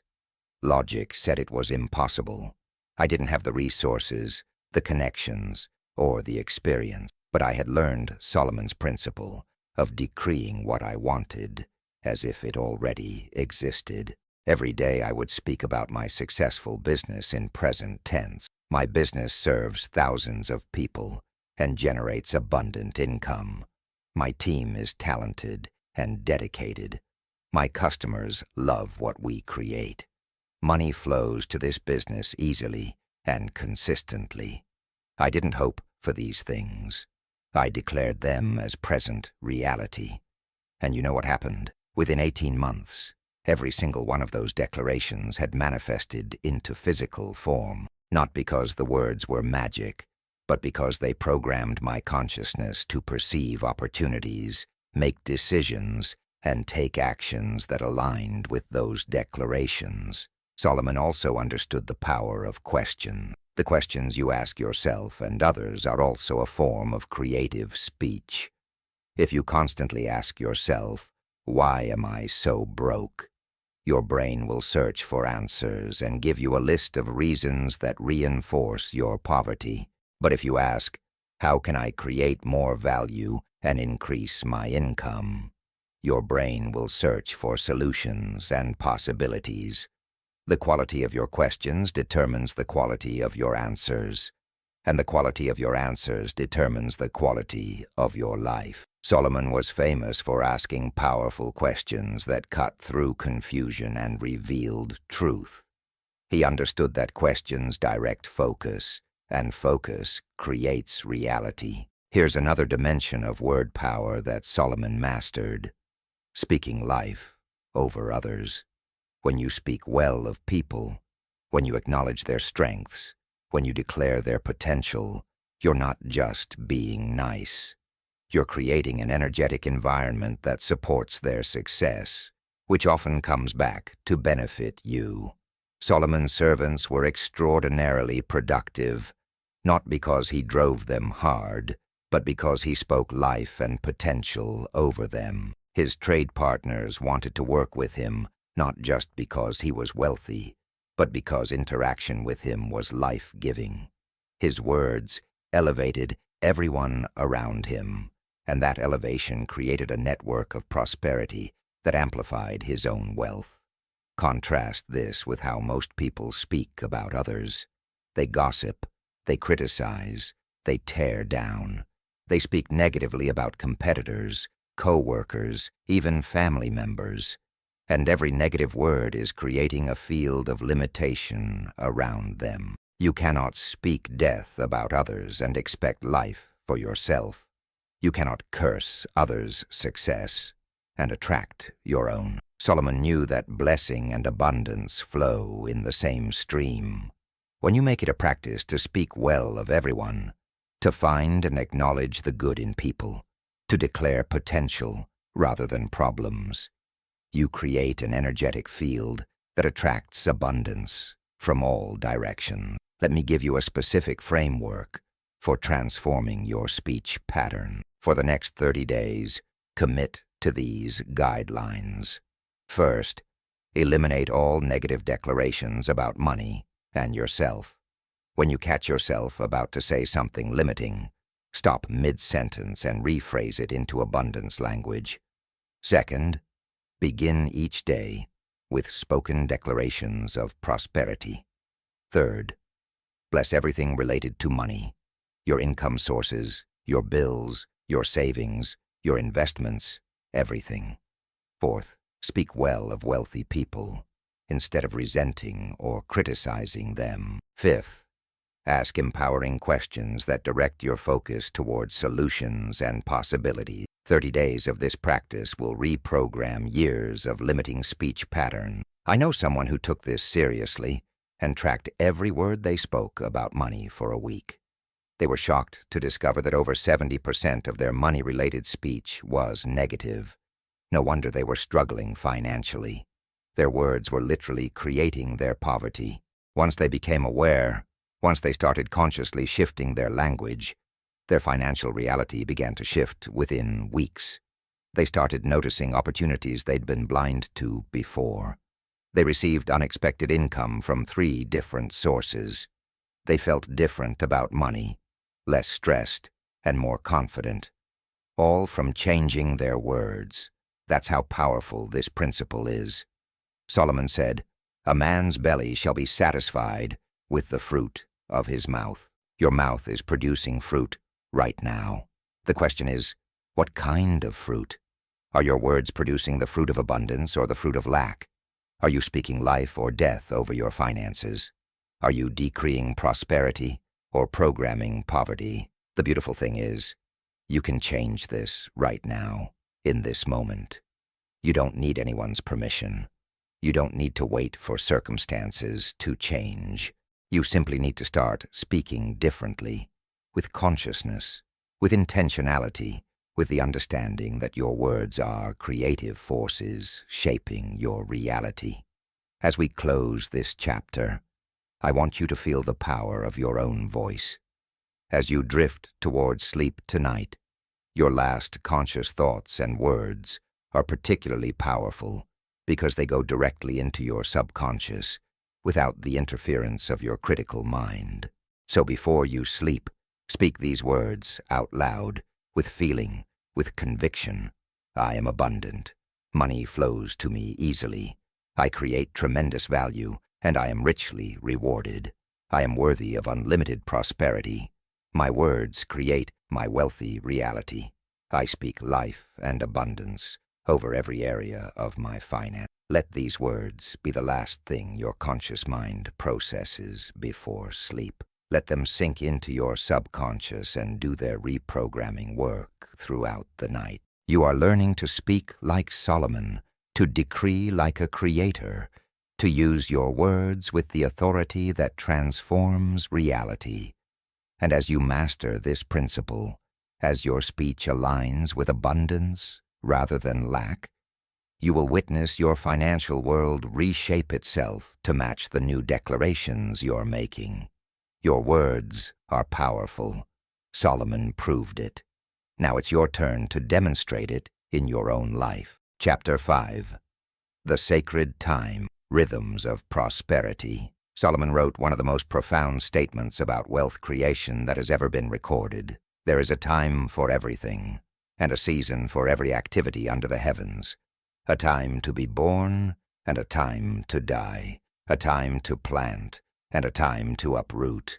A time to tear down, and a time to build. Most people read these words as beautiful poetry, perhaps even use them at funerals or weddings, but they completely miss the wealth code hidden within them. Solomon wasn't being philosophical. He was revealing a fundamental operating principle of prosperity. Everything in the universe moves in rhythms, cycles, and seasons, and those who understand these rhythms and align their actions with them create wealth with far less effort than those who fight against them. Think about a farmer for a moment. A farmer doesn't plant seeds in winter and expect them to grow. A farmer doesn't harvest in spring when the crops are still developing. A farmer understands season. They understand timing. They understand that there are natural rhythms to growth and abundance, and their entire livelihood depends on working with those rhythms rather than against them. Now here's what Solomon understood that most people miss. The same seasonal principles that govern agriculture govern wealth creation. There are seasons for planting in your business. There are seasons for harvesting profits. There are seasons for rest and preparation. And when you learn to recognize these seasons and act accordingly, you tap into a flow of prosperity that feels almost effortless. I learned this lesson the hard way, and it cost me dearly before I understood what Solomon was teaching. Early in my career, I was pushing constantly. I was trying to force results regardless of timing. I would launch products when the market wasn't ready. I would invest when I should have been conserving. I would harvest when I should have been planting. I was working incredibly hard, but getting minimal results because I was out of sync with the natural rhythms of prosperity. The moment I learned to read seasons, to understand timing, to flow with the rhythms rather than fight them, everything changed. My income multiplied while my effort decreased, not because I became lazy, but because I became wise about timing. Let me break down the specific seasons of wealth creation that Solomon understood and applied. First, there's the season of preparation. This is the winter season in your financial life. It's when you're learning, gathering resources, developing skills, building foundations. Many people hate this season because nothing seems to be happening externally. No big wins, no dramatic breakthroughs, no impressive results to show off. But this season is absolutely crucial because what you do in preparation determines what you'll harvest later.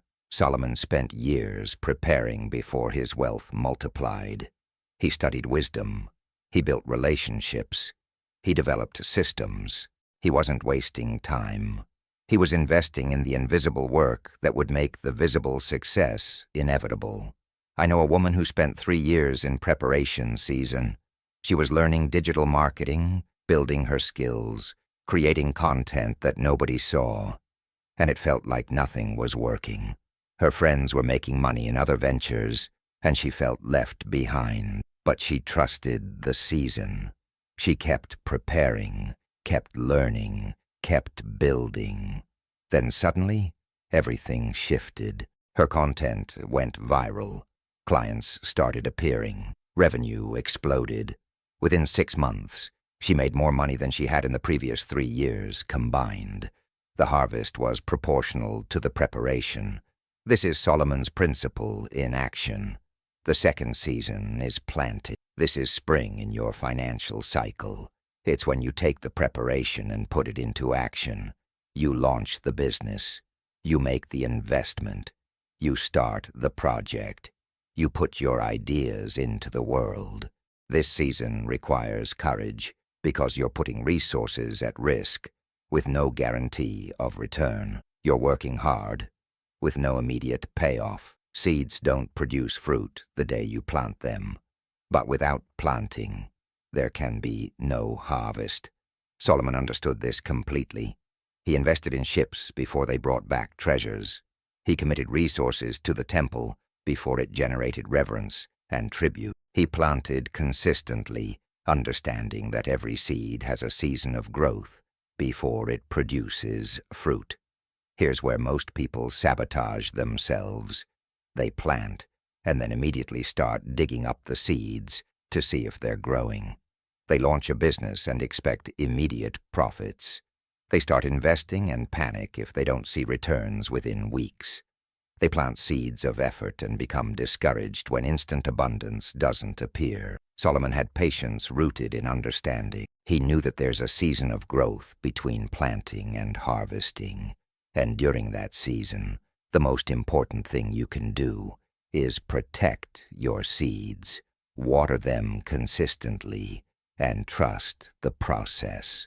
This requires tremendous faith and discipline in a culture that wants everything instantly.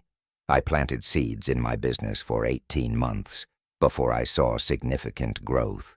18 months of consistent effort with minimal financial return. My logical mind was screaming at me to quit, to try something else, to find a real job. But I had learned Solomon's principle. I knew I was in the growth season. The seeds were germinating underground where I couldn't see them, and I made a decision to trust the rhythm. When the harvest came, it came abundantly. But it came in its season, not according to my impatient timeline. This is the wisdom that separates those who build lasting wealth from those who chase quick money and end up with nothing. The third season is growth. This is summer in your wealth cycle. Things are happening. You're seeing progress. The seeds you planted are developing. Revenue is increasing. Opportunities are multiplying. This is an exciting season, but it's also a dangerous one because many people become complacent during growth. They stop doing what got them there. They assume the growth will continue automatically. Solomon never made this mistake. During seasons of growth, he was even more diligent about tending his resources. He understood that growth requires ongoing attention, adjustment, and care.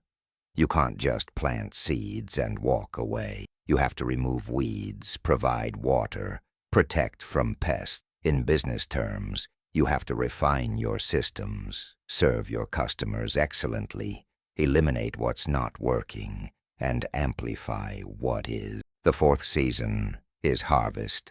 This is fall in your financial rhythm. It's when you reap the rewards of everything you've been building. Money is flowing, success is visible, abundance is manifest.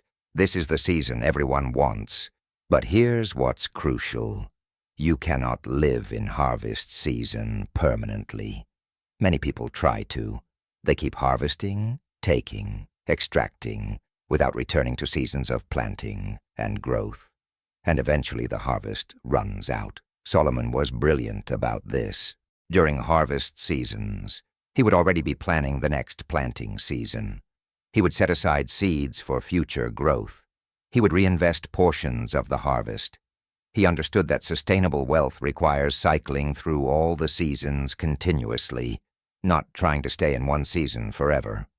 I see this mistake constantly with lottery winners and sudden wealth recipients.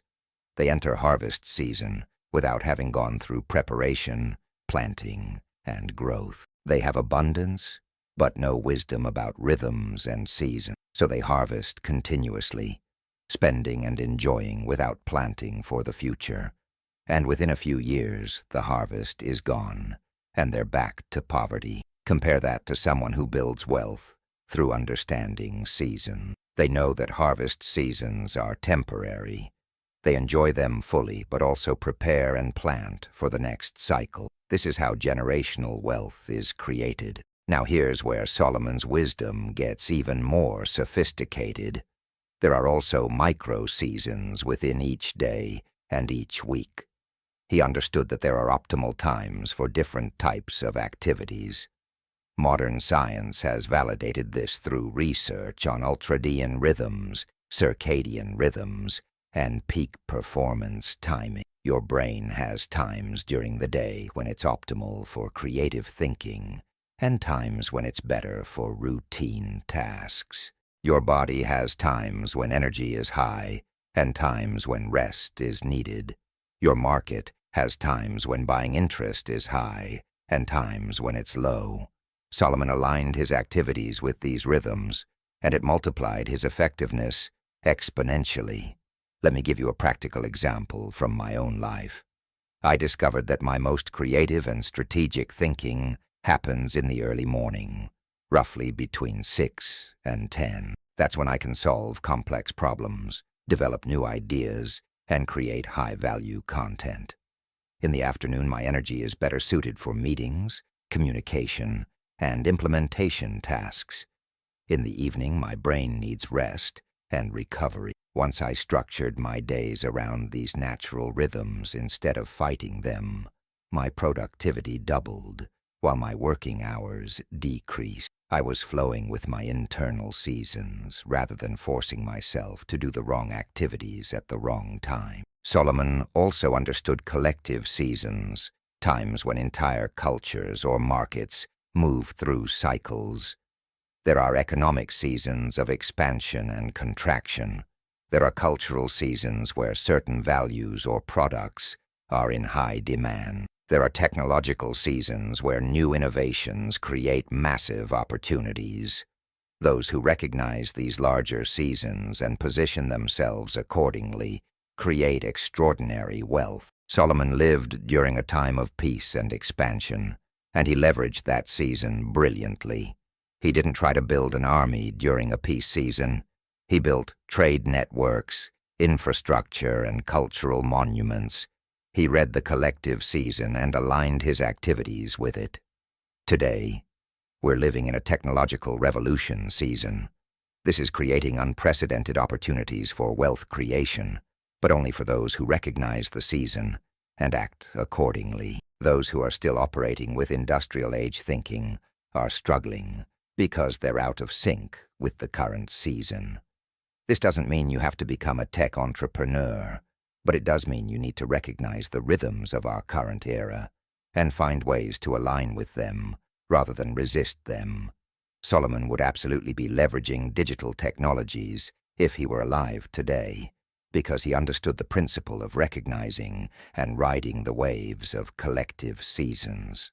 Another critical aspect of Solomon's timing wisdom was knowing when to move quickly and when to move slowly. There are seasons that require swift action and seasons that require patient waiting.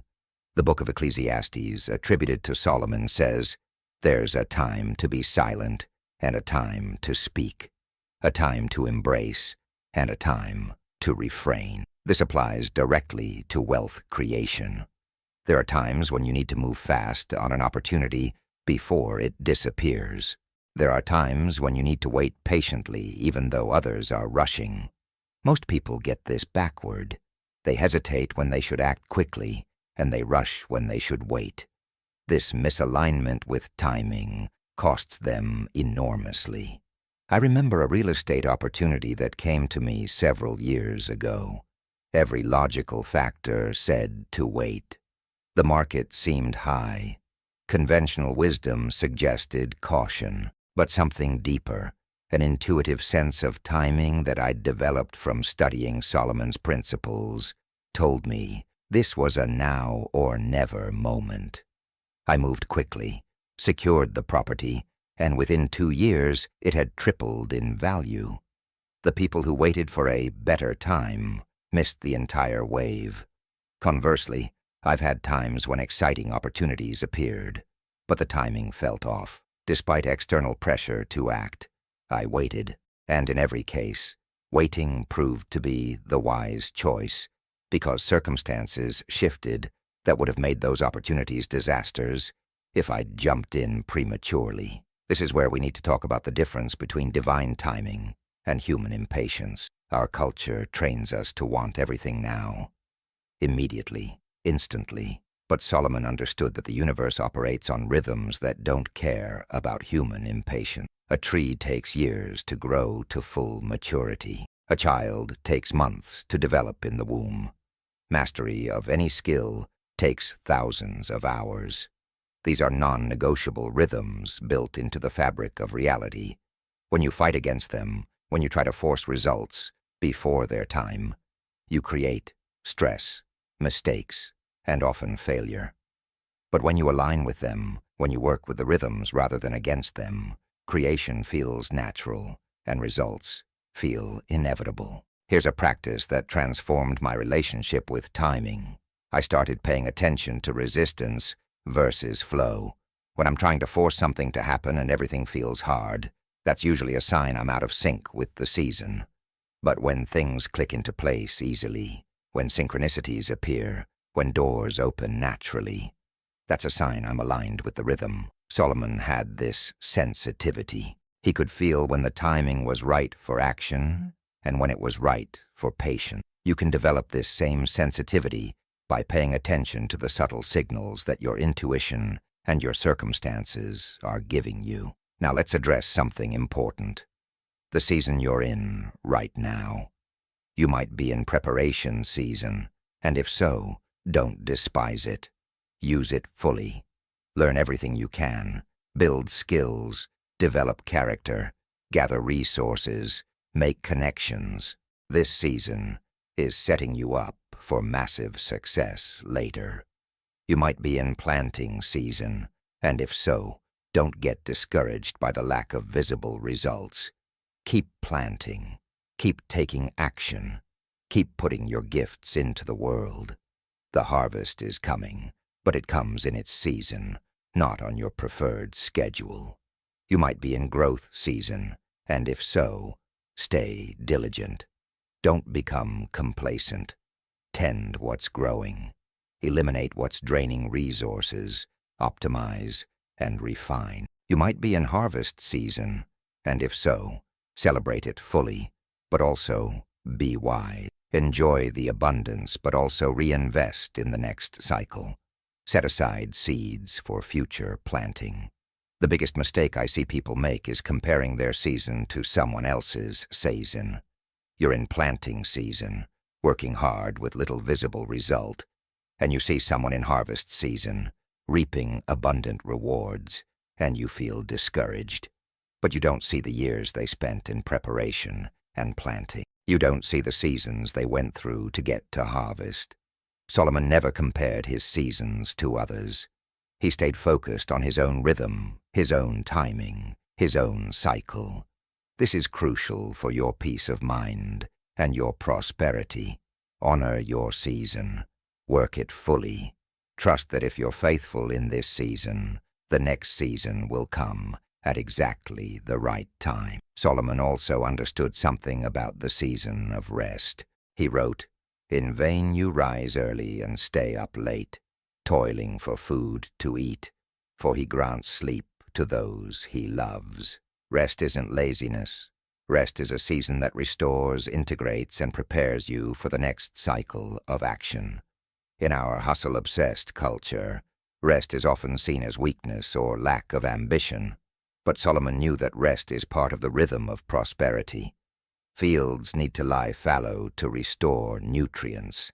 Your body needs sleep to repair and rejuvenate. Your mind needs downtime to process and create. Businesses need seasons of consolidation before the next expansion. When you honor the season of rest, you come back to action seasons with multiplied energy and creativity. I used to be addicted to constant action. I thought rest was wasted time. Then I burned out completely. My health suffered. My creativity dried up.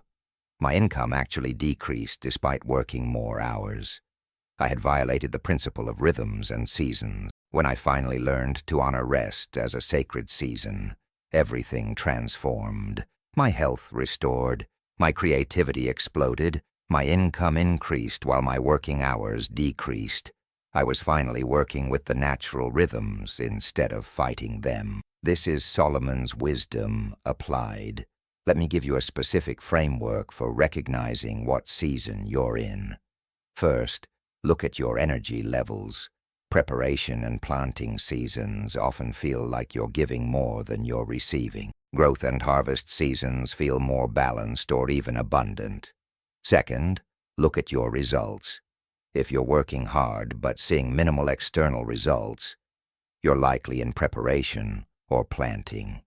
If things are expanding and multiplying, you're in growth or harvest. Third, check your intuition. Does moving forward feel forced or natural? Forced usually means wrong timing. Natural usually means right timing. Fourth, observe synchronicities. When you're in the right season, doing the right things, life tends to support you with unexpected helps and alignments. Solomon became the wealthiest person in history, not by working harder than everyone else, but by working smarter through understanding timing and season. He planted when it was time to plant. He harvested when it was time to harvest. He rested when it was time to rest. He built when it was time to build. This alignment with natural rhythms created a flow of prosperity that seemed miraculous to observers, but was simply the natural result of working with universal principles rather than against them. And these same principles are available to you right now. As you prepare for sleep tonight, I want you to consider what season you're in. Don't judge it. Don't wish it were different. Simply acknowledge it and ask yourself, how can I fully honor and work with this season? What does this season require of me? What is trying to emerge through this season? Your willingness to align with your current season, rather than fight it, will open flows of prosperity that have been blocked by your resistance to timing. Solomon's wealth came from his timing wisdom as much as from his other qualities. And now, you're developing that same timing wisdom. You're learning to read seasons. You're becoming sensitive to rhythms. You're aligning with the natural flow of prosperity. And as you do, you'll notice that wealth creation becomes easier, more natural, more inevitable. Not because you're forcing it, but because you're finally flowing with it. This is the sacred time principle that Solomon mastered, and now you're mastering it too. Chapter 6. The Principle of Generosity. The Law of Circulation. There's a paradox at the heart of Solomon's wealth that confuses most people when they first encounter it. The more he gave away, the wealthier he became. His generosity was legendary. He gave extravagant gifts to the Queen of Sheba. He provided abundantly for thousands of workers. He donated massive resources to building projects that served his people. And yet, despite this constant outpouring of wealth, his riches continued to multiply exponentially. To the logical mind trained in scarcity thinking, this makes no sense. How can giving away wealth create more wealth? But Solomon understood something that modern physics and ancient wisdom both confirm. Prosperity operates on the principle of circulation, not accumulation. And those who master the art of generous circulation become magnets for unlimited abundance.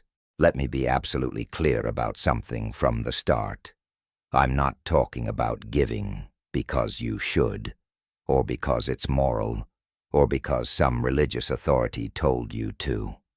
I'm talking about generosity as a fundamental operating principle of wealth creation that works whether you believe in it or not. It's as mechanical as gravity. When you understand how energy moves, how the quantum field responds to circulation, how your consciousness shifts through giving, generosity stops being a nice idea and becomes an essential strategy for multiplying wealth. Solomon didn't give to be good. He gave because he understood the physics of prosperity. Here's the core principle. Money is energy, and energy must flow to remain vital and multiplying. When energy stops flowing, when it becomes stagnant, it begins to decay. Think about water. Flowing water stays fresh, clean, and life-giving. Stagnant water becomes toxic, breeding disease and death. The same principle applies to money. When you hoard it, when you clench your fist around it in fear, when you block its circulation, you're actually stopping the flow that would bring you more. But when you give generously, when you allow money to flow through you rather than to you, you become a channel for abundance rather than a dam that blocks it. Solomon was the greatest channel for wealth in human history because he never tried to dam the flow. I need to tell you about a period in my life when I learned this principle through painful resistance. I was struggling financially, and my response was to grip tighter, to spend less, to hold on to every dollar as if my life depended on it. I stopped giving. I stopped being generous. I justified this by telling myself I couldn't afford to give until I had more. And you know what happened? Things got worse. Opportunities dried up. Income decreased. Unexpected expenses appeared. I was caught in a contracting spiral because I had stopped the circulation. Then I read about Solomon's generosity, and something clicked.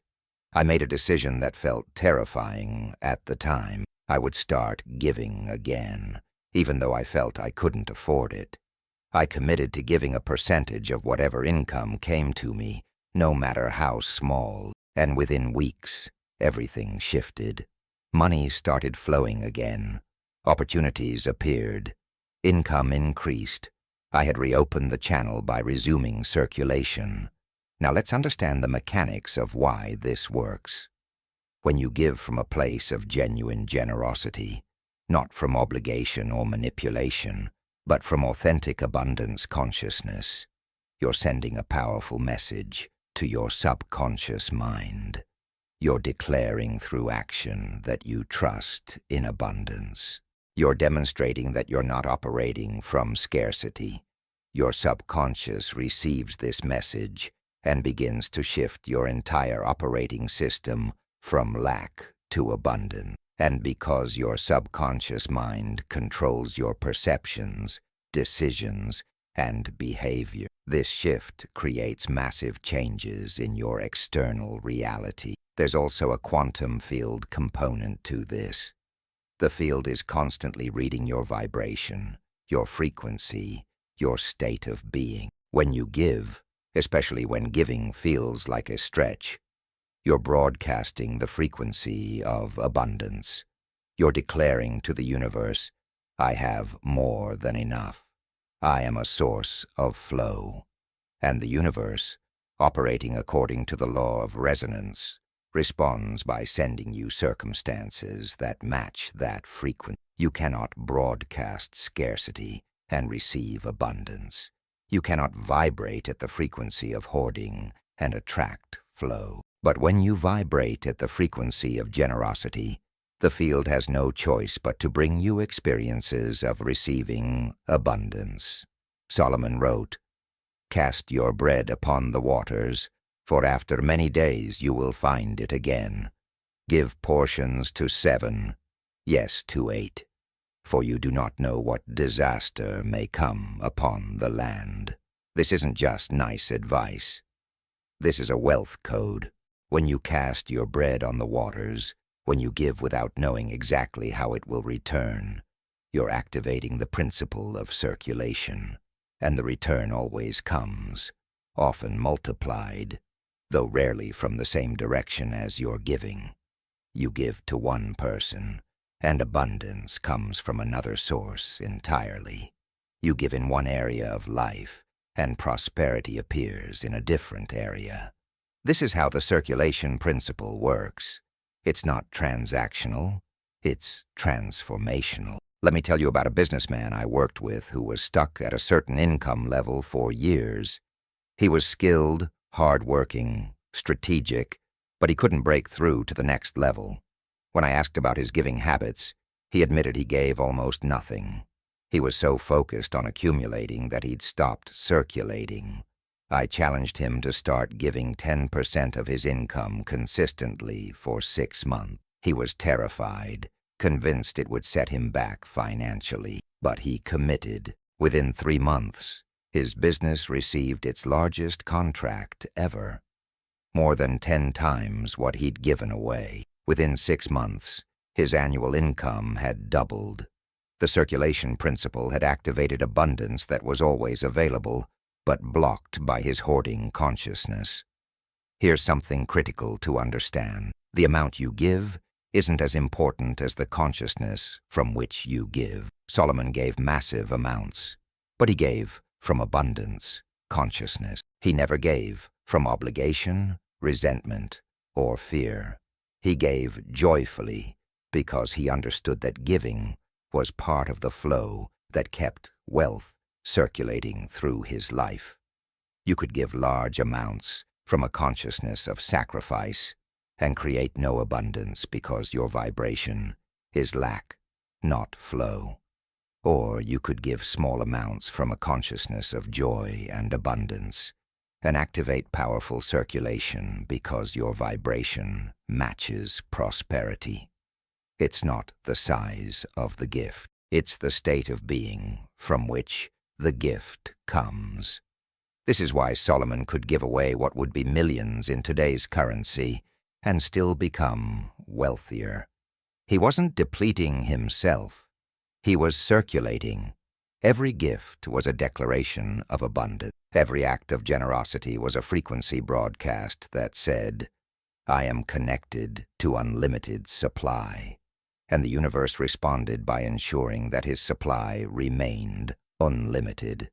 This is how the principle works when you truly understand it. You're not losing what you give. You're investing it in the circulation that brings more. Now let's talk about the different forms that generosity can take. Most people think of generosity only in terms of money, but Solomon's generosity was multidimensional. He gave wisdom freely. He shared knowledge.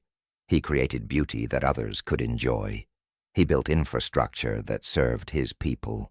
He gave time, attention, and resources in multiple forms. This is important because circulation can happen through various channels. If you're not in a position to give money abundantly right now, you can give your expertise, your time, your encouragement, your connections. Every form of giving activates the circulation principle when done from abundance consciousness. I know a woman who had very little money but immense knowledge about gardening. She started freely teaching others what she knew, expecting nothing in return. She gave her expertise generously, helping people create their own gardens, sharing seeds and plants, offering advice. Within a year, she had built such goodwill and reputation that people started hiring her for consulting. Her business grew rapidly, all built on the foundation of generous giving. She had activated circulation through knowledge rather than money, and the return came financially. This is the principle working through different channels. Solomon also understood something about reciprocity that's crucial. You cannot give in order to get. That's manipulation, not generosity, and it doesn't work. When you give with the expectation of specific return, you're actually operating from scarcity consciousness. You're trying to control the outcome, which blocks the flow. True generosity gives freely, trusting that the universe will bring return in its own way and timing. Solomon didn't give to the Queen of Sheba expecting her to give back to him. He gave from the overflow of his abundance, and yet the act of giving from abundance always creates more abundance because it's working with the principle of circulation rather than the logic of transaction. Here's a practice that transformed my relationship with giving. I started each month by deciding what I would give before I figured out what I would keep. This reversed my normal pattern of figuring out my expenses and then seeing if there was anything left over to give. By prioritizing giving, I was declaring that circulation was more important than accumulation. This simple shift changed everything. When giving comes first, you're operating from abundance. When giving comes last, if at all, you're operating from scarcity, and the universe responds to which consciousness you're actually living from, not which consciousness you claim to have. Solomon wrote, "One person gives freely, yet gains even more. Another withholds unduly, but comes to poverty." This is the circulation principle stated plainly. Those who give freely activate flow and receive more. Those who withhold block flow and experience lack. It's not punishment or reward. It's simply how energy moves. When you create blockage through hoarding, energy cannot flow to you. When you create openness through giving, Energy rushes in to fill the space you've created. Think of it like breathing. You have to exhale before you can inhale deeply. If you try to hold your breath, to keep the air you have, you suffocate. But when you release freely, you can receive abundantly. Money works the same way. Let me address a concern that often arises. What if you give and nothing comes back? First, check your consciousness. Were you giving to get? Were you giving from fear or obligation? Were you giving with resentment? If so, you weren't activating the true principle of generosity. You were trying to manipulate the universe, and that doesn't work.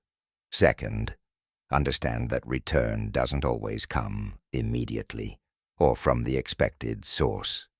Solomon said, "After many days you will find it again." Sometimes the return takes time. Sometimes it comes from completely unexpected directions.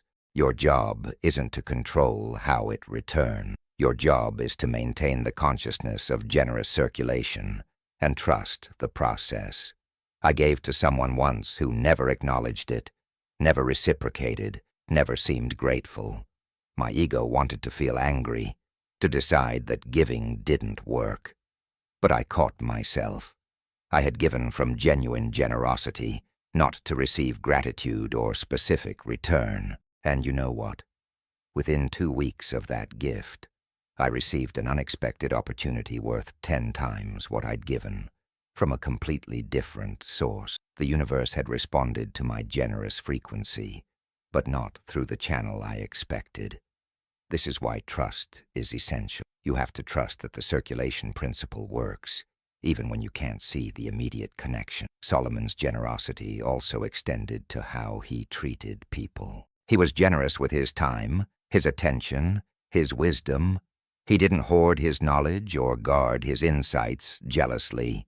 He shared freely, and that sharing increased his influence, which increased his wealth. This is another dimension of the circulation principle. The more you share what you know, the more you solidify your own understanding and attract opportunities to learn more. Knowledge, like money, multiplies through circulation and stagnates through hoarding. Those who freely teach what they know become masters. Those who hoard information stay limited. Here's a modern application of this principle that I want you to implement immediately. Find 3 ways to give this week that stretch you slightly. Not to the point of genuine hardship, but enough that it feels like a faith decision rather than an easy choice. Maybe it's giving money to someone in need when you're worried about your own finances. Maybe it's spending time helping someone when you feel you don't have time to spare. Maybe it's sharing knowledge you've been protecting. Whatever form it takes, make generous decisions that demonstrate to your subconscious and to the universe that you're operating from abundance, not scarcity. Watch what happens in the weeks following these acts of circulation. Solomon also understood the timing of generosity. He gave during harvest seasons, yes, but he also gave during challenging seasons. He didn't wait until everything was perfect to be generous. He circulated consistently regardless of circumstances. This consistent circulation created consistent flow. Many people say, "I'll give when I have more," but that's backward. You give so that you can have more, because giving activates the consciousness and the energetic flow that creates more.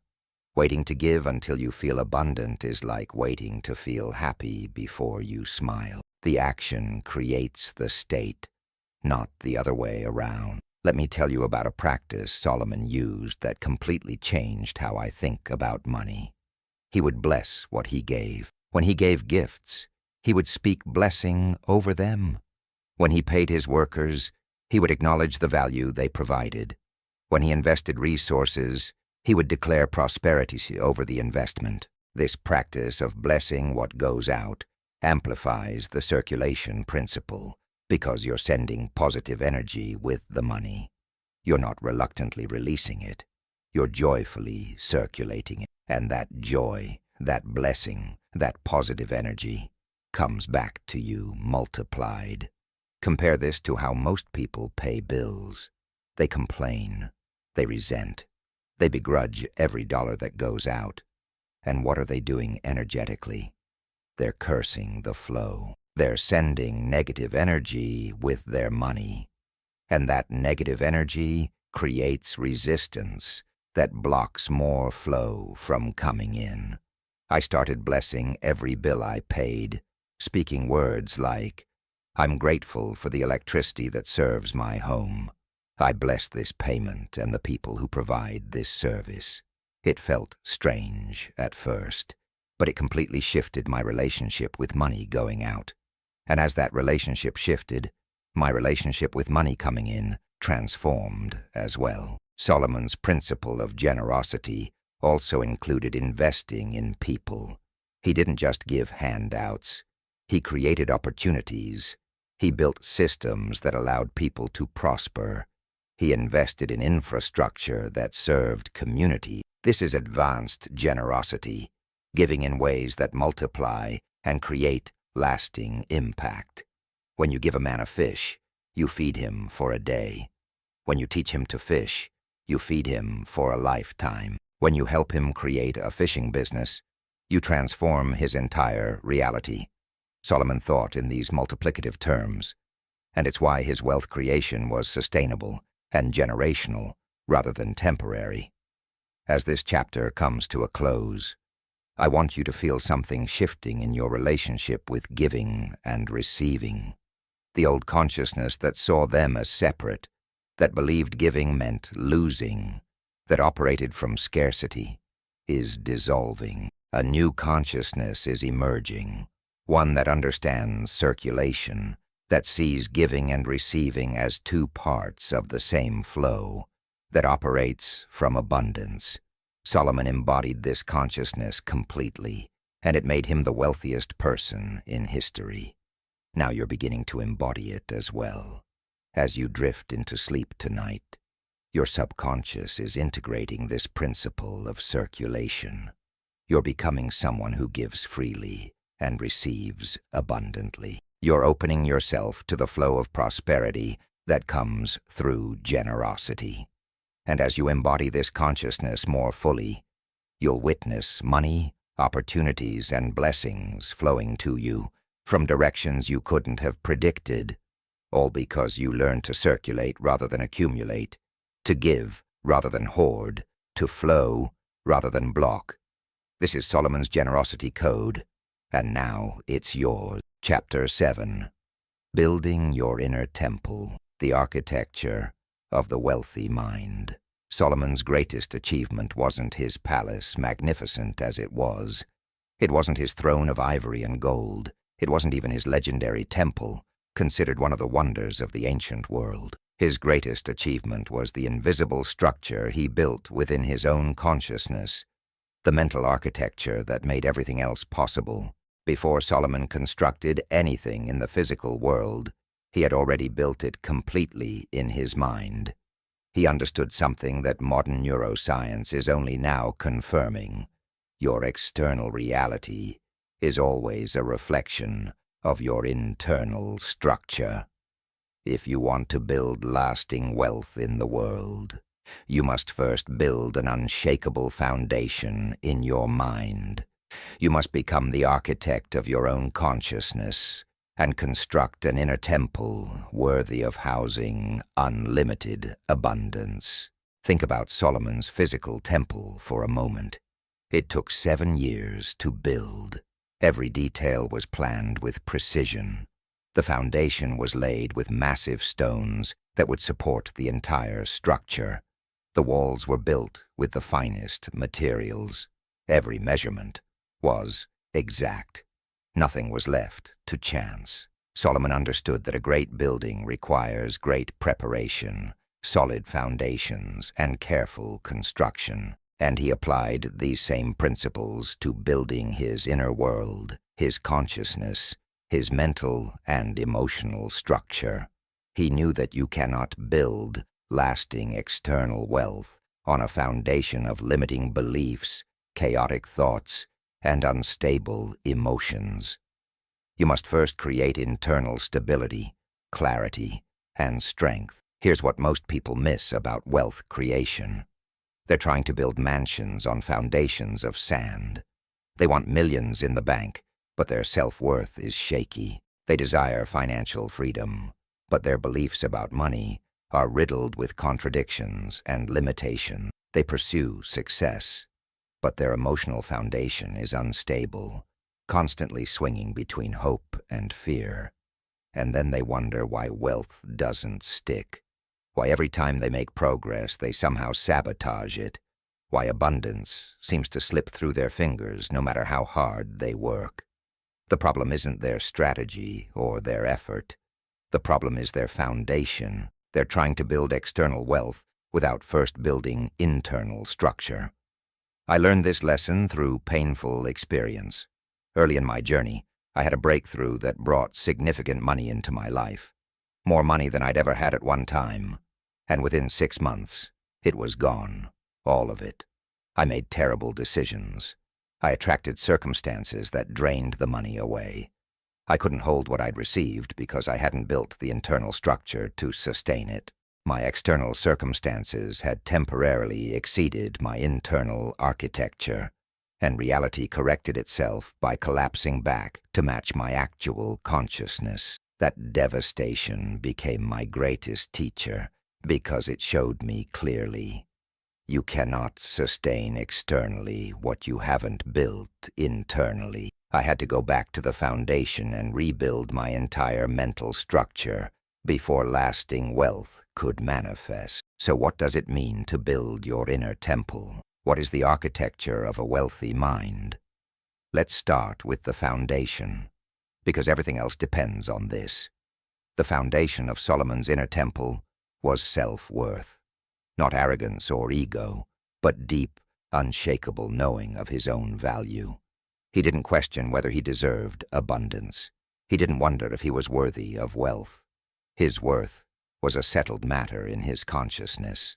And this is absolutely critical, because your financial ceiling will always match your self-worth ceiling. If you don't believe you're worthy of millions, you'll never keep millions, even if you somehow acquire them. Your subconscious will find ways to sabotage what your conscious mind cannot accept.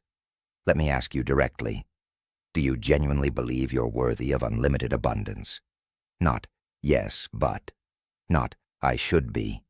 Not, I'm working on it. But genuinely, deeply, do you know your worth, independent of your accomplishments, your history, your mistakes, your current circumstance? If there's any hesitation in your answer, that's where your foundation needs strengthening. Solomon's worth wasn't based on what he'd done or what he had. It was based on who he was, a being created by the divine source, inherently valuable, intrinsically worthy. This is the foundation upon which everything else is built. Here's a practice that transformed my own foundation. I started spending time each day simply feeling my worth, not because of anything I'd achieved, but simply because I exist. I would sit quietly and generate the feeling of being valuable, worthy, deserving of good things, not from ego, but from truth. At first, this was incredibly difficult. Years of conditioning, criticism, and self-judgment resisted. But I persisted. And as that foundation strengthened, as my self-worth became unshakable, my financial reality began to shift dramatically. Opportunities I would have rejected before because I didn't feel worthy suddenly became possibilities. Income levels I couldn't have imagined became attainable. The foundation had been repaired, and now the structure could rise. The second element of your inner temple's architecture is your belief system. These are the walls that either contain your expansion or allow it. Solomon's beliefs about wealth were expansive, not limiting. He believed that abundance was natural, that prosperity was his inheritance, that the universe was generous and supportive. These beliefs created walls that could contain and support massive wealth. Now contrast that with the limiting beliefs most people carry. Money is hard to make. Rich people are greedy. I'm not good with money. You have to sacrifice everything to be wealthy. More money, more problems. These beliefs create walls that restrict and confine. They put a ceiling on your potential. They limit what you can receive and hold. I want you to do something right now, even as you're listening to these words. Identify one limiting belief about money that you've been carrying. Maybe it's something your parents said repeatedly. Maybe it's a conclusion you drew from a painful experience. Maybe it's a cultural message you absorbed unconsciously. Just identify one. Now here's what you need to understand. That belief is not truth. It's just a thought you've practiced so much that it feels true. And any thought that's been practiced can be replaced with a different thought. Solomon understood this. He was meticulous about the beliefs he allowed into his mental architecture. He questioned limiting ideas and replaced them with expansive ones. You can do the same. The practice is simple, but requires consistency. Every time you catch yourself thinking or speaking a limiting belief about money, stop immediately and reframe it. Money is hard to make becomes, I create value easily, and money flows to me naturally. I'm not good with money becomes, I'm learning to manage money wisely and my skills improve daily. Rich people are greedy becomes, wealth allows me to be generous and make positive impact. This isn't just positive thinking. This is consciously renovating the walls of your inner temple to support abundance rather than restrict it. Solomon did this so thoroughly that his belief system was completely aligned with prosperity consciousness. The third element is your emotional architecture. Solomon's emotional world was stable. He experienced the full range of human emotions, but he wasn't controlled by them. He didn't make financial decisions from fear or panic. He didn't let anxiety dictate his actions. He had built emotional stability that allowed him to respond to circumstances from wisdom rather than react from emotion. This is crucial because your emotional state determines your vibrational frequency, and your frequency determines what you attract. If your emotional architecture is chaotic, swinging wildly between hope and despair, your financial reality will reflect that chaos. Most people's emotional relationship with money is completely dysfunctional. They feel anxiety when bills arrive. They feel fear when they think about the future. They feel shame about their financial past. They feel envy when they see others' success. They feel anger at the system or the economy or various circumstances. And all of these emotions are broadcasting frequencies that create more situations to feel anxious, fearful, shameful, envious, and angry about. It's a self-perpetuating cycle. Solomon broke this cycle by building emotional stability. He felt peace around money. He felt confidence in his ability to create wealth. He felt gratitude for what he had. These emotions created a frequency that attracted circumstances matching those emotional states. Here's how to begin building emotional stability around money. Start a practice of feeling wealthy before you are wealthy externally. I know that sounds impossible, but it's not. Wealthy isn't an amount in your bank account. Wealthy is an emotional state, a felt sense of sufficiency, security, and abundance. You can generate this feeling right now, regardless of your current circumstances. Close your eyes and imagine how you would feel if all your financial concerns were resolved. What would that feel like in your body? A lightness in your chest, a relaxation in your shoulders, a sense of ease. That feeling is available to you now, not someday when your finances change, but right now. And when you practice generating that feeling regularly, you're building emotional architecture that can support wealth. I started practicing this years ago, and it completely transformed my financial reality.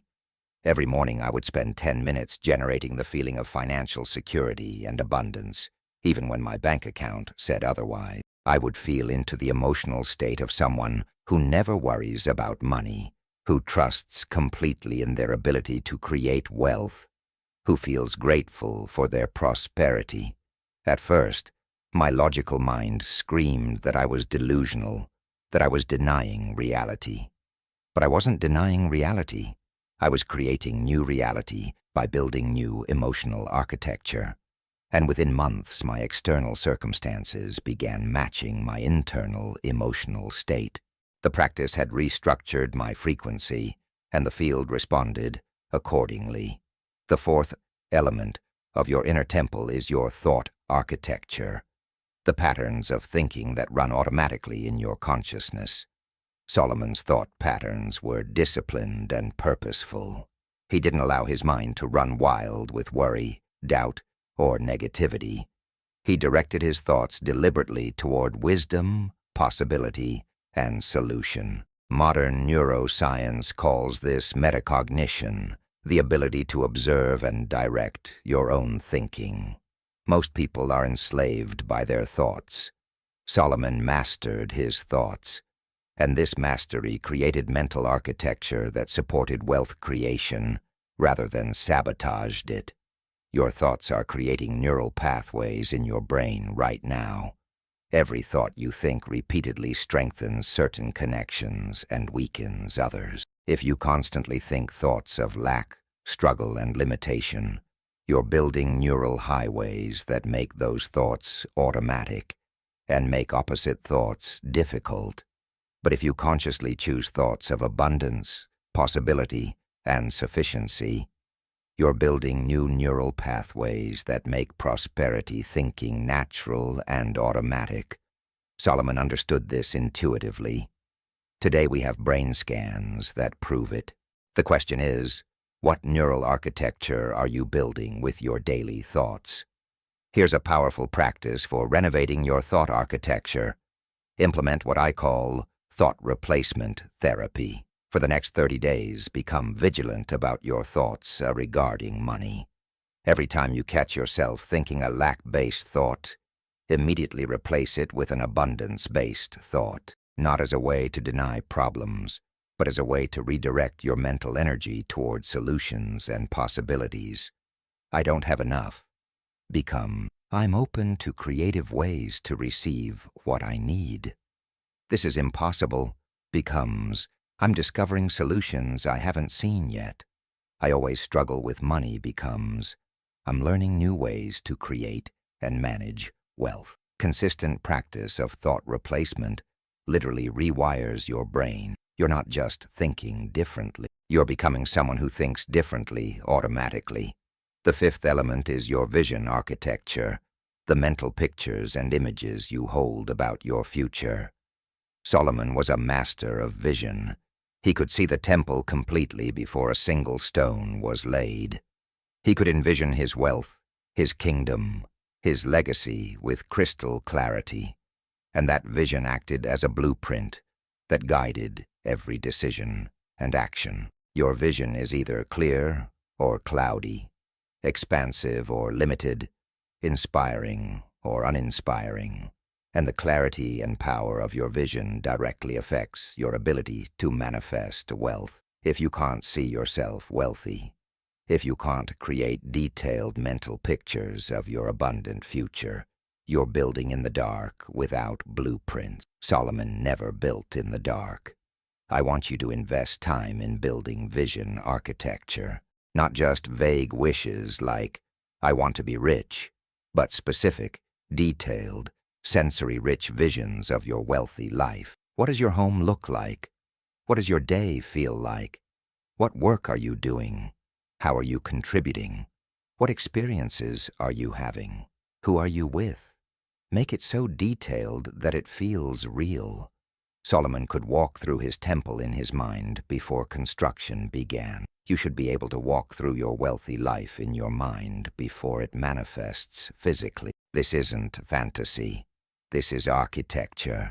You're creating the blueprint that your subconscious will work to manifest in physical reality. The sixth element is your identity architecture, who you believe you are at the deepest level. Solomon identified as a king, as a wise man, as someone through whom divine abundance flowed. His identity was aligned with wealth. He saw himself as someone who naturally possessed and managed great resources. Most people have identity architecture that contradicts wealth. They see themselves as strugglers, as victims, as people who never quite make it. And your identity is the most powerful force in your psychology. You will always act in ways consistent with your identity. If you identify as broke, you'll find ways to stay broke, even if money comes to you. If you identify as wealthy, you'll find ways to create wealth, even if you start with nothing. Changing identity requires more than affirmations. It requires consistent action that proves the new identity. Solomon didn't just say he was wise. He made wise decisions consistently. He didn't just declare he was wealthy. He handled resources like a wealthy person. You must do the same. Start acting like the wealthy person you're becoming, not in fake or pretentious ways, but in authentic ways that align with abundance. How would a wealthy person handle this bill? How would a wealthy person respond to this opportunity? How would a wealthy person manage their time? As you consistently act from your new identity, that identity becomes real in your neurology, and your external reality shifts to match. The seventh element is your integrity architecture, the coherence between what you say and what you do, between your values and your actions. Solomon's word was solid. His agreements were honored. His character was trustworthy. This integrity created a foundation that people could build on, that opportunities could stick to, that wealth could accumulate around. When your integrity is weak, when there's incongruence between your words and actions, you create energetic leaks that drain wealth away. You might make money, but it won't stay because the structure can't hold it. Integrity isn't just moral virtue. It's structural necessity for lasting wealth. Ask yourself honestly, where is there incongruence in your life? Where do your actions contradict your stated value? Where do you say one thing but do another? These gaps are structural weaknesses in your inner temple. They create instability that prevents wealth from accumulating. Solomon was meticulous about integrity, about coherence, about ensuring that every part of his being was aligned in the same direction. This alignment created tremendous power. When you're internally aligned, when your beliefs, emotions, thoughts, words, and actions are all moving in the same direction, you become unstoppable. You become a force that reality must respond to. The eighth and final element is your gratitude architecture, the foundation of appreciation that supports everything else. Solomon was profoundly grateful. He expressed thanks constantly for his wisdom, his resources, his opportunities. This gratitude wasn't just politeness. It was understanding that gratitude is the frequency that magnetizes more blessing. When you're genuinely grateful for what you have, you're broadcasting the signal of abundance. You're telling the universe, I have received, I am satisfied, and I'm open to more. But when you're ungrateful, constantly focused on what's missing, you're broadcasting lack. And the field responds by giving you more experiences of lack to be ungrateful about. Build gratitude into the architecture of your consciousness, not as an occasional practice, but as a permanent structure. Solomon gave thanks before he received, knowing that gratitude itself was creative. He appreciated small blessings, knowing they would multiply. He expressed thanks for challenges, knowing they contained hidden gifts. This isn't naive positivity. This is sophisticated understanding of how consciousness and manifestation work. When gratitude becomes structural, when it's built into the foundation of your being, abundance becomes inevitable. You're literally vibrating at the frequency that calls forth more to be grateful for. As this chapter comes to a close, I want you to see clearly that wealth creation is an inside job before it's an outside job. Solomon spent years building his inner temple before his external wealth manifested fully. He laid foundations of self-worth. He constructed walls of empowering beliefs. He stabilized his emotional architecture. He disciplined his thought patterns. He clarified his vision. He solidified his identity. He strengthened his integrity. He established gratitude as foundational. And on this inner structure, he built one of the greatest kingdoms in human history. You're doing the same work now. Every principle you absorb, every practice you implement, every shift in consciousness you make is building your inner temple. And as that temple becomes solid, unshakable, magnificent, your outer world will have no choice but to reflect its glory back to you. Tonight as you sleep, the construction continues. Your subconscious is laying stones, strengthening walls, expanding capacity. You're building the inner architecture that will hold unlimited abundance. And when the construction is complete, when your inner temple stands solid and glorious, wealth will rush in to fill it, drawn by the magnetic power of your transformed consciousness. This is Solomon's gift to you, not just the wealth itself, but the architecture that creates and sustains wealth for a lifetime. Chapter 8. The Code of Multiplication. From 1 to infinite. There's a secret embedded in the story of Solomon that reveals perhaps the most powerful wealth principle in existence. Everything he touched multiplied. One trade agreement became many. One successful venture spawned dozens more. One talent developed opened doors to countless opportunities. His wealth didn't just grow linearly, it expanded exponentially. This wasn't luck or coincidence. Solomon had tapped into what I call the multiplication code, a set of universal principles that transform single seeds into abundant harvests, small beginnings into massive empires, modest investments into fortunes. And when you understand and apply this code, when you align with the mathematics of the universe itself, multiplication becomes not just possible, but inevitable in your financial life. Let me start by sharing something that will shift your entire perspective on wealth creation. The universe operates on exponential mathematics, not linear mathematics. Human thinking is naturally linear. We think 1 + 1 = 2, 2 + 2 = 4. We assume that doubling our effort will double our results. We believe wealth grows in straight lines through steady accumulation. But that's not how nature works. That's not how the universe creates abundance. Look at any living system. A single seed doesn't produce one fruit. It produces a plant that yields dozens of fruits, each containing dozens of seeds, each capable of producing more plants. That's exponential multiplication. One becomes thousands within seasons. This is the mathematics Solomon understood and leveraged to create his legendary wealth. The first principle of the multiplication code is this: you must plant seeds consciously and consistently. Solomon didn't just work hard, randomly. He planted specific seeds in specific areas, knowing that each seed contained multiplicative potential.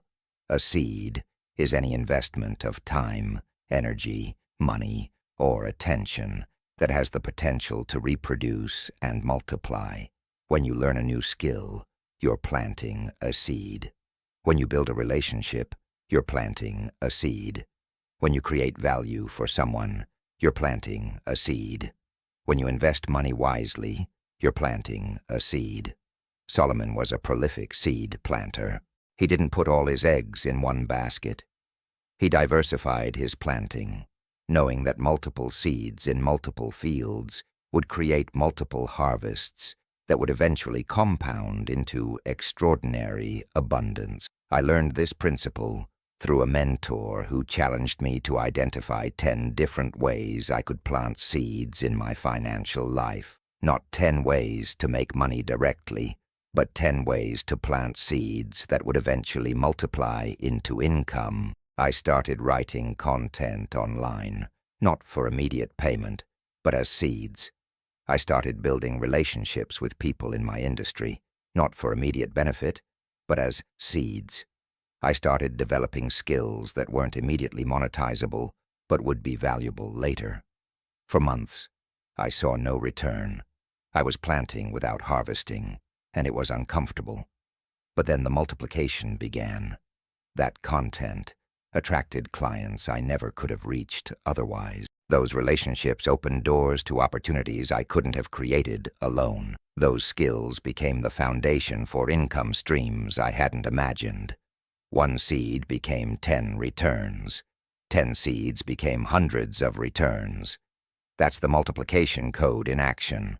The second principle is understanding compound growth. Solomon knew that the real magic happens not in the first multiplication, but in the multiplication of multiplications. When your harvest produces seeds that produce more harvests that produce more seeds, you've entered the realm of compound multiplication. This is how 1 talent becomes 10. 10 becomes 50. 50 becomes a fortune. Most people quit too early because they don't understand compound growth. They plant seeds, don't see immediate harvest, and abandon the field. But the harvest was coming.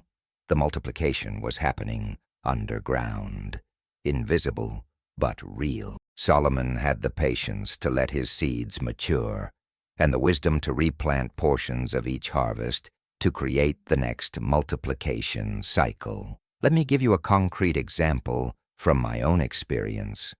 I started a business that generated modest income in year 1. Instead of spending all that income, I reinvested 50% back into the business, improving systems, expanding capacity, developing better products. Year 2, income doubled. I continued reinvesting 50%. Year 3, income doubled again. Year 4, it tripled. By year 5, I was making more in a month than I made in the entire first year. That's compound multiplication. Each harvest created seeds for a larger next harvest. Each cycle amplified the previous cycle. This is the power Solomon leveraged to create wealth that exceeded all his contemporaries combined. The third principle of the multiplication code is leverage. Multiplication accelerates dramatically when you learn to leverage resources, relationships, and systems. Solomon didn't build his temple alone. He leveraged the skills of thousands of workers.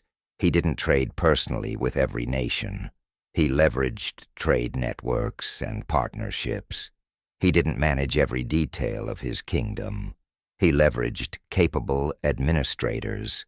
Leverage is the principle of accomplishing more with the same or less effort by using forces beyond your direct action. When you leverage well, 1 hour of your time produces 10 hours of results. $1 invested produces $10 of return. 1 relationship opens 10 doors. This is multiplication through strategic leverage. Most people think leverage is only for the wealthy, but that's completely wrong. Leverage is how people become wealthy.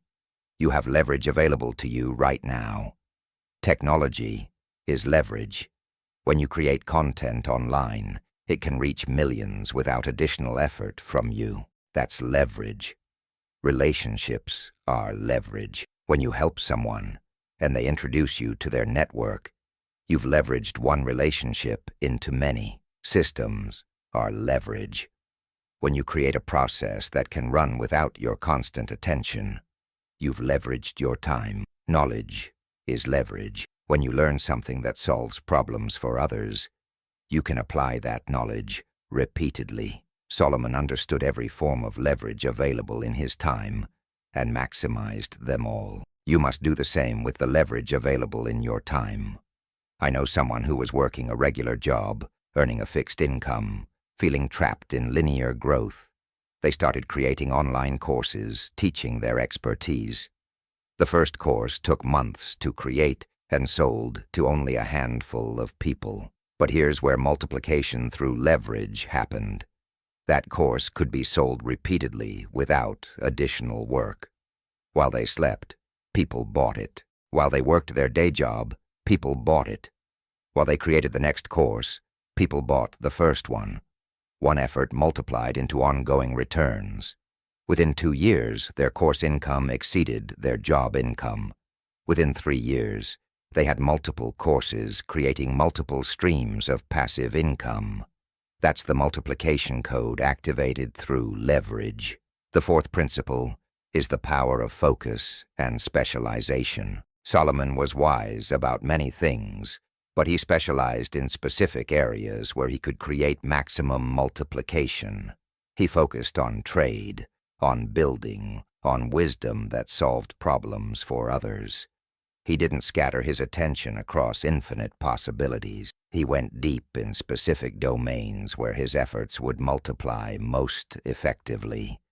This is counterintuitive in a culture that celebrates multitasking and endless options, but it's absolutely critical for multiplication. When you focus deeply, when you specialize strategically, your expertise compounds, your efficiency increases, your reputation builds, your results multiply, because concentrated energy produces exponential returns, while scattered energy produces linear results at best. Here's what this looks like practically.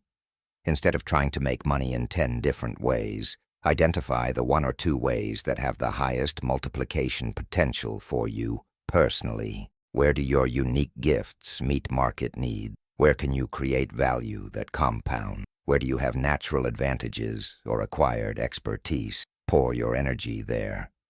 Become exceptional in that domain. Solomon became legendary in wisdom and wealth creation, not because he did everything, but because he focused on what would multiply most effectively. The riches came from depth, not breadth. The multiplication came from mastery, not mediocrity across many areas. The fifth principle of the multiplication code is the exponential value of networks. Solomon understood that wealth multiplies through connection. His relationship with the Queen of Sheba multiplied his wealth. His trade partnerships with other kingdoms multiplied his resources.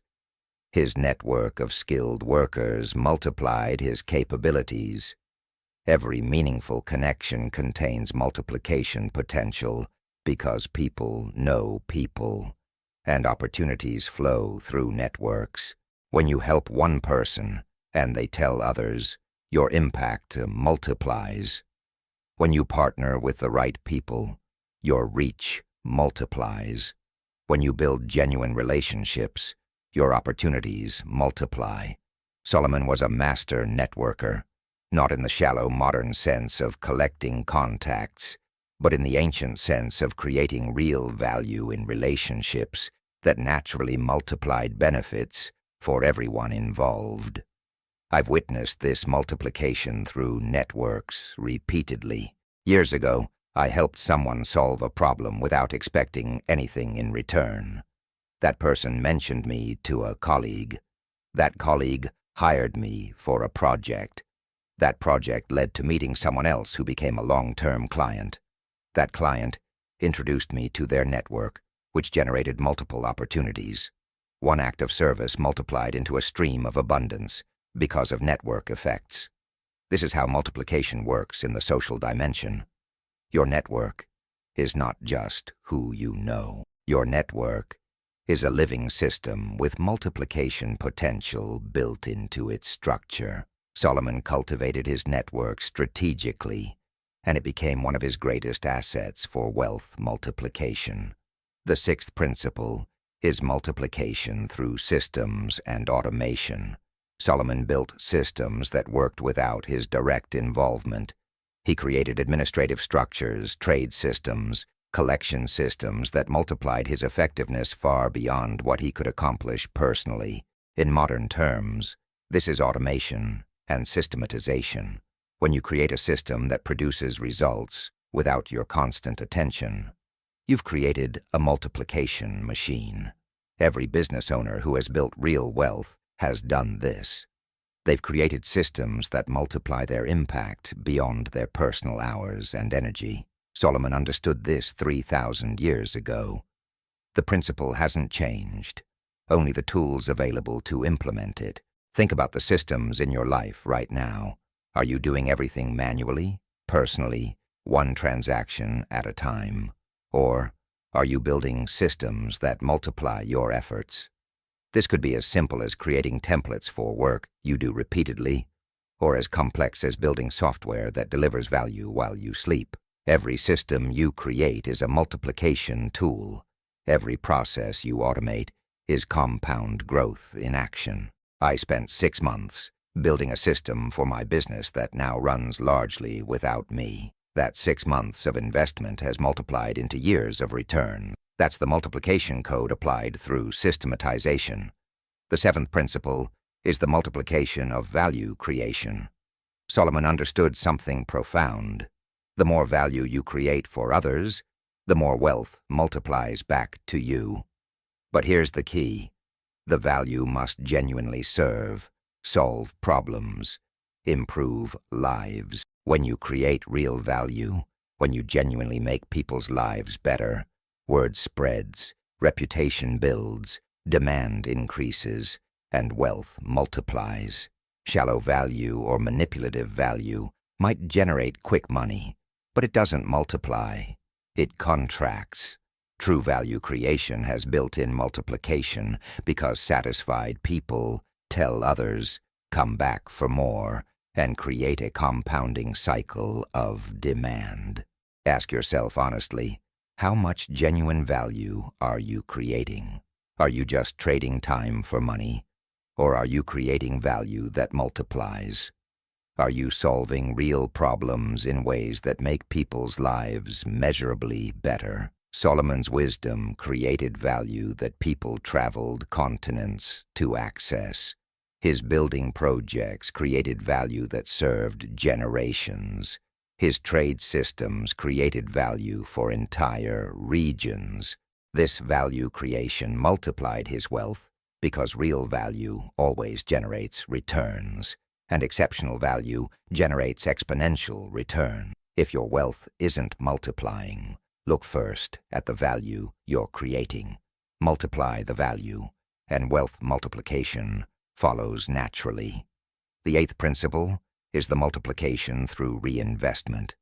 Solomon didn't consume all his harvest. He consistently reinvested portions back into his kingdom, his projects, his systems. This reinvestment created the fuel for the next multiplication cycle. The wealth that multiplies fastest is wealth that's partially reinvested rather than entirely consumed. When you make money and spend it all, you break the multiplication cycle. When you make money, enjoy some, but reinvest a portion. You feed the multiplication process. This reinvested portion becomes seed for the next harvest, which produces more seed for the next harvest, creating the compound effect that turns modest beginnings into massive wealth over time. I adopted this principle religiously in my business. Every time revenue increases, I allocate 50% to reinvestment before I even think about personal spending. That reinvested money goes toward improving systems, developing new offerings, expanding reach, hiring talent, anything that will multiply future returns. This discipline has created compound growth that seems miraculous to outsiders but is simply the multiplication code in action. Solomon did this instinctively. You must do it intentionally. Reinvestment is the fuel that keeps the multiplication engine running at exponential rates. The 9th principle is multiplication through teaching and replication. When Solomon shared his wisdom, when he taught others, he multiplied his impact exponentially. One wise king became thousands of wise leaders. his knowledge replicated through his students and visitors, multiplying its effect far beyond what he could accomplish alone. This is a profound multiplication principle that most people miss. When you teach what you know, when you replicate your expertise in others, you multiply your impact and your wealth creation potential. The teacher who trains 10 excellent practitioners has multiplied their impact by 10. Those 10 who train others multiply again.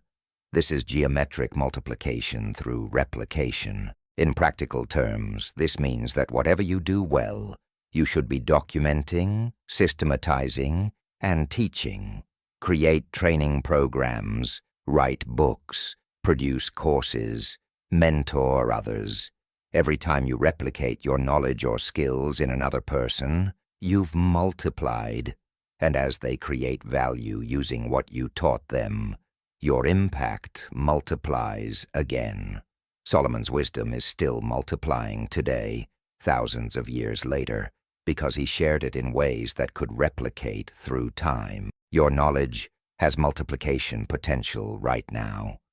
The question is whether you're hoarding it or replicating it strategically. The 10th and final principle of the multiplication code is the exponential power of starting now. Compound multiplication requires time to work its magic. The earlier you plant, the more cycles of multiplication you'll experience.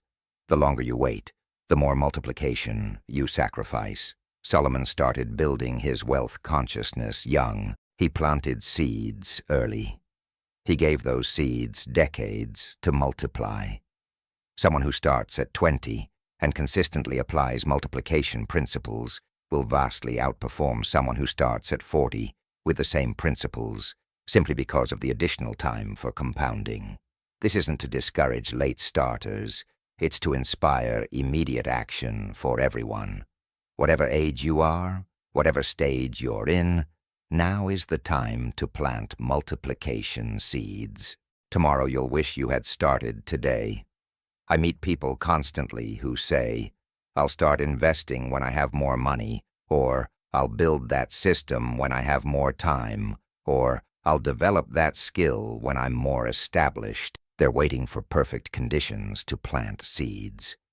But perfect conditions never come. Solomon didn't wait for perfect conditions. He planted in the conditions he had, and the multiplication transformed those conditions. You must do the same. Plant now with what you have. Start the multiplication process today, not someday. Small seeds planted now and allowed to multiply will outgrow large seeds planted later. The multiplication code rewards early action and consistent patience. As we close this chapter, I want you to see your financial future differently. You're not on a linear path where every dollar earned is just $1. You're entering a multiplication zone where every seed planted has exponential potential. You're not just working for money. You're creating multiplication systems that compound over time. You're not just building wealth. You're activating the universal mathematics of exponential growth that governs all abundant systems in nature. Solomon accessed this code and became the wealthiest person in history. That same code is available to you now. As you drift into sleep, your subconscious is absorbing these multiplication principles. You're beginning to see opportunities for exponential growth that you missed before. You're starting to plant seeds that will multiply into forests of abundance. You're learning to leverage, compound, systematize, and replicate in ways that create geometric rather than arithmetic growth. This is the multiplication code. This is how one becomes many, how little becomes much, how the modest beginnings of today become the extraordinary abundance of tomorrow. Solomon proved it's possible. Now you're proving it in your own life. Chapter 9. Relationships and alliances. The gold is in the connections. Solomon's wealth didn't exist in isolation. It flowed through an intricate web of relationships, partnerships, and alliances that spanned continents. When the Queen of Sheba visited him, she didn't just bring gifts. She brought trade opportunities, diplomatic connections, and cultural exchange that multiplied both kingdoms' prosperity. When Solomon formed alliances with King Hiram of Tyre, he gained access to master craftsmen, precious materials, and maritime expertise that he couldn't have developed alone. Every significant expansion of his wealth was connected to a relationship, a partnership, an alliance that opened doors previously locked. And here's the truth that most people miss about wealth creation. Your net worth is directly connected to your network, not in the shallow sense of using people, but in the profound sense that prosperity flows through human connection. The richest person in history understood that gold doesn't just sit in vaults. It moves through relationships. Let me tell you something that might challenge everything you've been taught about self-made success.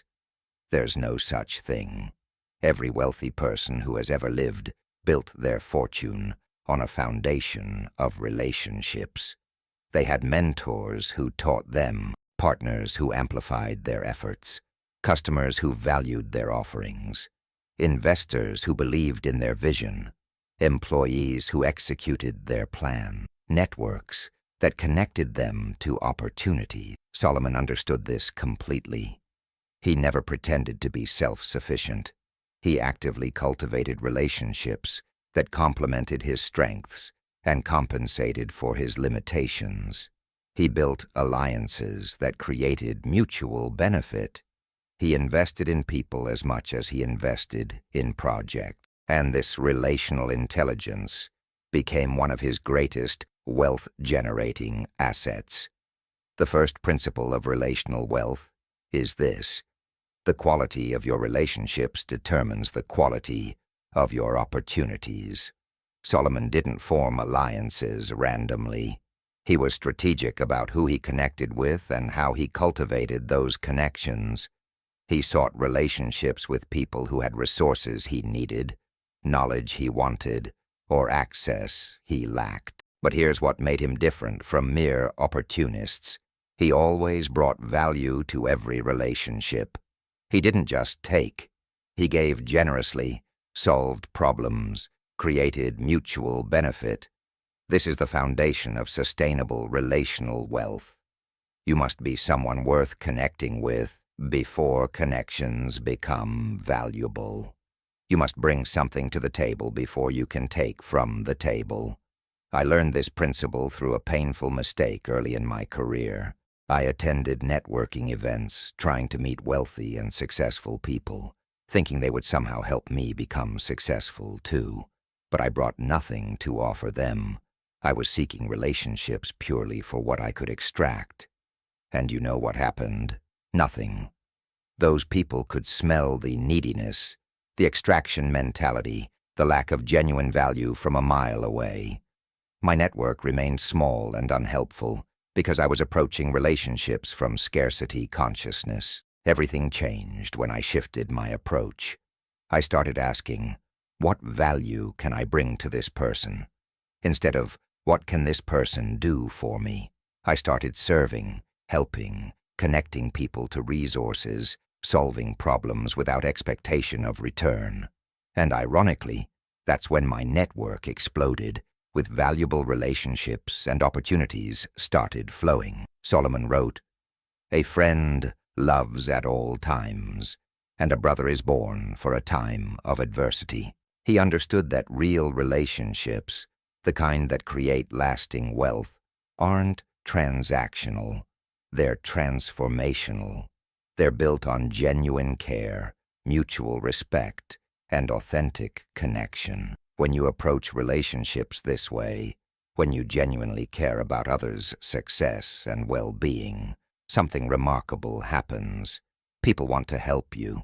They think of you when opportunities arise. They introduce you to their networks. They invest in your success because you've invested in theirs. This isn't manipulation.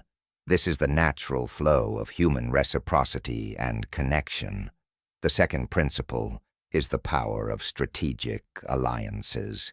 Solomon didn't try to do everything himself. When he needed ships, he partnered with Hiram, who had maritime expertise. When he needed materials, he formed trade alliances with regions that had those resources. When he needed specialized skills, he brought in master craftsmen from other nations. This is alliance thinking, recognizing that partnership can accomplish what individual effort never could. In modern terms, this means joint ventures, strategic partnerships, collaborations, and alliances that combine complementary strengths to create outcomes impossible alone. Let me give you a concrete example from my own business. I had developed a great product, but lacked the marketing reach to scale it. I could have spent years building my own audience, or I could find alliance partners who already had the audience I needed. I chose alliance. I connected with several established influencers in my industry and proposed win-win collaborations. They got valuable content and offerings for their audience. I got access to thousands of potential customers I couldn't have reached alone. Within 6 months, those alliances generated more revenue than the previous 3 years of solo effort. That's the multiplication power of strategic alliance. Solomon leveraged this constantly, and it's why his wealth grew so rapidly. He understood that the right partnership can compress decades of growth into years or even months. The third principle is reciprocity and mutual benefit. Solomon's alliances lasted because everyone prospered. He didn't extract value from relationships. He created value within them. When he traded with other kingdoms, both sides benefited. When he employed workers, they were well compensated. When he formed partnerships, terms were fair and honored. This commitment to reciprocity created loyalty, longevity, and multiplication in his relationships. People wanted to work with him repeatedly because interaction with Solomon made them better off. This is the foundation of sustainable relational wealth. When everyone wins, everyone wants to keep playing the game together. I see too many people approach business relationships with zero-sum thinking. They think that for them to win, someone else must lose. They negotiate aggressively to extract maximum value. They use people and discard them. And they wonder why their relationships don't last, why opportunities dry up, why their network becomes toxic. Solomon never operated this way. He always looked for the win-win solution. He structured deals so everyone benefited. He paid well. He honored agreements. He created conditions where people prospered through relationship with him. And this approach multiplied his wealth exponentially because satisfied partners brought more partners, happy workers recruited talented friends, and successful collaborations led to more collaborations. The fourth principle is the wealth in diversity of connections. Solomon didn't just connect with people like him. He formed relationships across cultures, nations, industries, and specialization. This diversity created innovation, opportunity, and resilience. When you only connect with people similar to you, you create an echo chamber that limits growth. But when you build diverse relationships, you gain access to different perspectives, resources, opportunities, and solutions.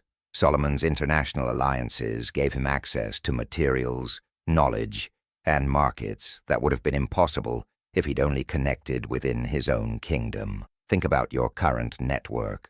Is it diverse or homogeneous?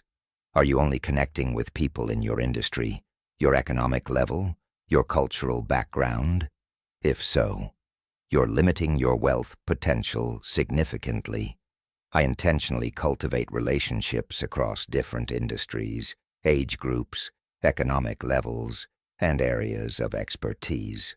This diversity has created opportunities I never could have imagined. A connection in technology introduced me to someone in real estate, who connected me to someone in publishing, who opened a door to a completely new income stream. That chain of connection happened because of network diversity. Solomon's wealth multiplied, partly because his network spanned from Egypt to distant lands, creating intersections of opportunity that wouldn't exist in a narrow network. The fifth principle is the compound value of reputation. Solomon's reputation preceded him everywhere. People heard about his wisdom and wealth before they met him. This reputation attracted opportunities, partnerships, and resources without him having to seek them. The Queen of Sheba came to him because of his reputation. Nations sought trade with him because of his reputation. Skilled workers wanted to work for him because of his reputation. This is the compound effect of consistent character and excellence in relationships. Every interaction either builds or diminishes your reputation, and reputation is an asset that multiplies over time when carefully tended. Your reputation is being built right now through every interaction, every commitment kept or broken, every promise fulfilled or abandoned, every relationship honored or betrayed. And that reputation is either opening doors or closing them. I know someone who became wealthy largely on the strength of their reputation for integrity. When they needed funding, investors lined up because everyone knew they kept their word.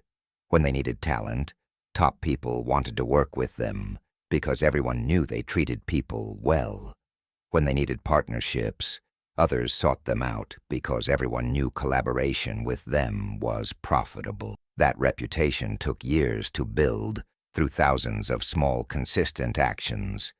But once built, it became a force multiplier for every business venture. Solomon understood this deeply. His reputation for wisdom and fair dealing made every alliance easier, every negotiation smoother, every opportunity more accessible. The sixth principle is mentorship as relational wealth. Solomon learned from his father, David. He sought wisdom from advisors. He valued counsel from experienced people. And he also mentored others, sharing his wisdom generously. This bidirectional flow of mentorship creates exponential value.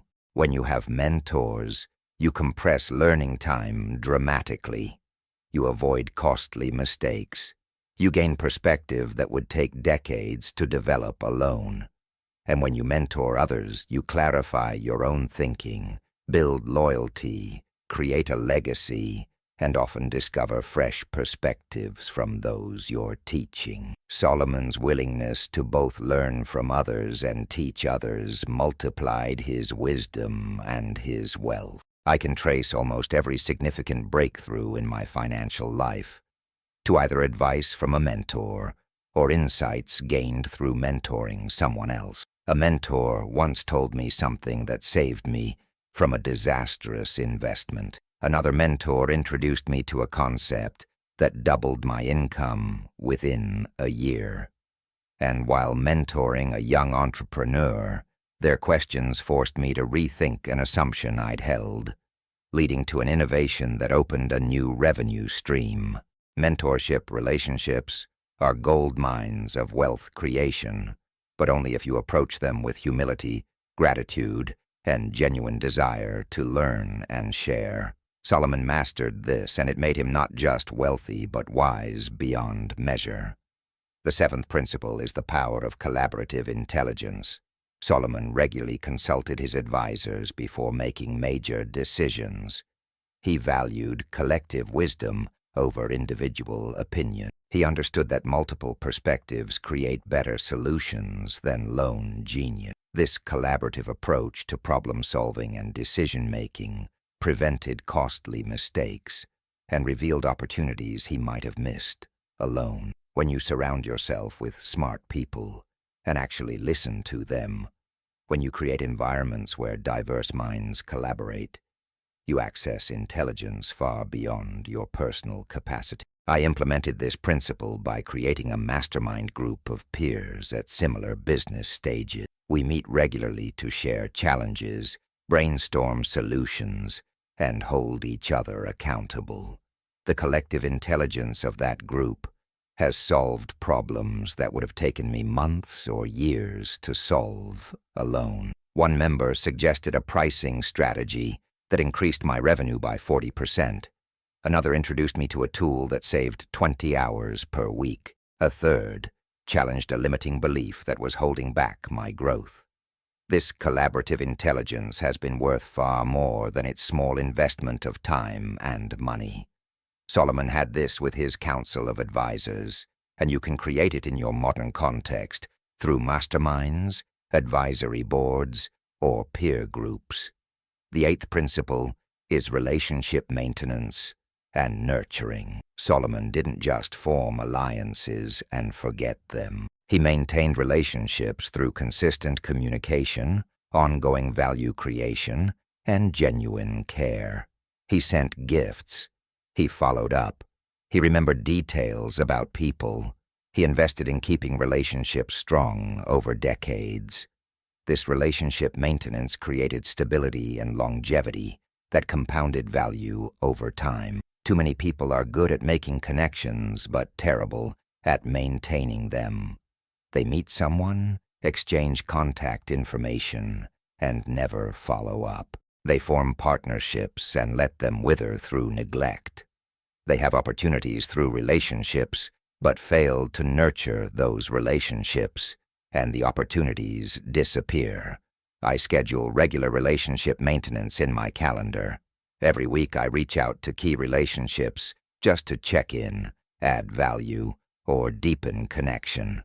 I send articles they might find useful. I make introductions that could benefit them. I remember their important dates and acknowledge them. I look for ways to support their success. This isn't manipulation. It's genuine care expressed through consistent action, and it creates relationship capital that multiplies over years. When I need help, advice, or partnership, I have a network of strong relationships to draw on because I've invested in maintaining them. Solomon did this at scale, maintaining alliances across kingdoms and generations, and it created stability and prosperity that outlasted him. The ninth principle is discernment in relationship choices. Not every connection should become a deep relationship.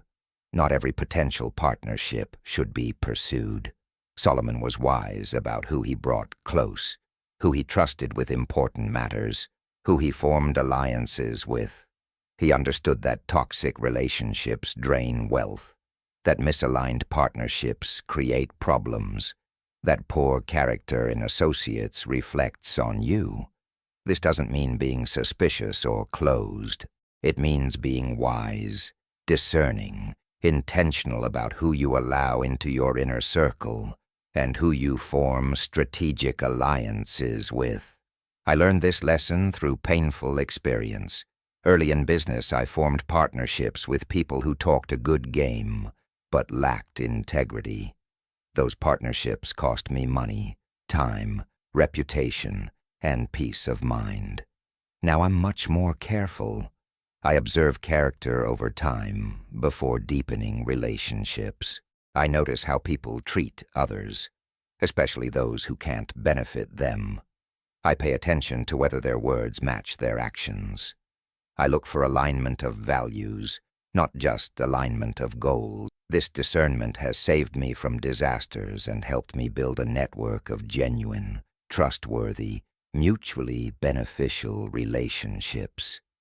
Solomon's wisdom in choosing alliances protected him from many pitfalls that destroyed other kingdoms. Your discernment in relationships will protect and prosper you similarly.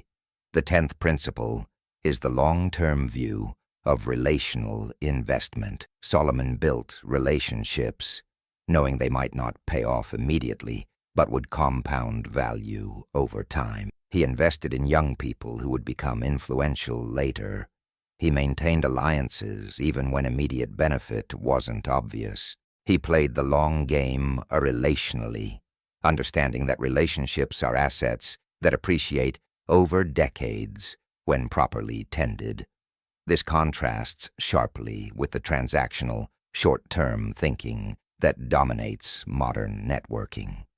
People want immediate payoff from every connection, and when it doesn't come, they move on to the next person. But the most valuable relationships often take years to fully mature and produce their greatest fruit. Some of my most valuable relationships today started a decade ago with simple acts of service or connection that seemed insignificant at the time. I helped someone with a problem, expecting nothing in return. Years later, that person was in a position to open a massive opportunity for me. I maintained friendship with someone through years when neither of us had much to offer the other. Today we're business partners in a highly profitable venture. The long-term view means you invest in people and relationships, not just for what they can do for you now, but for who they're becoming and what mutual value might emerge over time. Solomon understood this temporal dimension of relationship wealth, and it created partnerships that lasted his entire reign and beyond. As this chapter closes, I want you to look at your relationships differently. They're not just social connections or professional contacts. They're wealth creation opportunities. They're channels for prosperity. They're assets that compound over time. Every person you meet contains potential for mutual value creation. Every relationship you nurture is an investment in your future wealth. Solomon became the richest person in history, partly through his relational genius, his ability to form alliances that multiplied prosperity for everyone involved. That same relational wealth is available to you now. As you drift toward sleep, your consciousness is opening to relationship opportunities you've been missing. You're becoming someone who creates value in every connection. You're developing the relational intelligence that attracts powerful alliances and profitable partnerships. You're building a network that will support and multiply your wealth for decades to come. The gold is in the connection. Solomon proved it. Now you're discovering it in your own life. Chapter 10.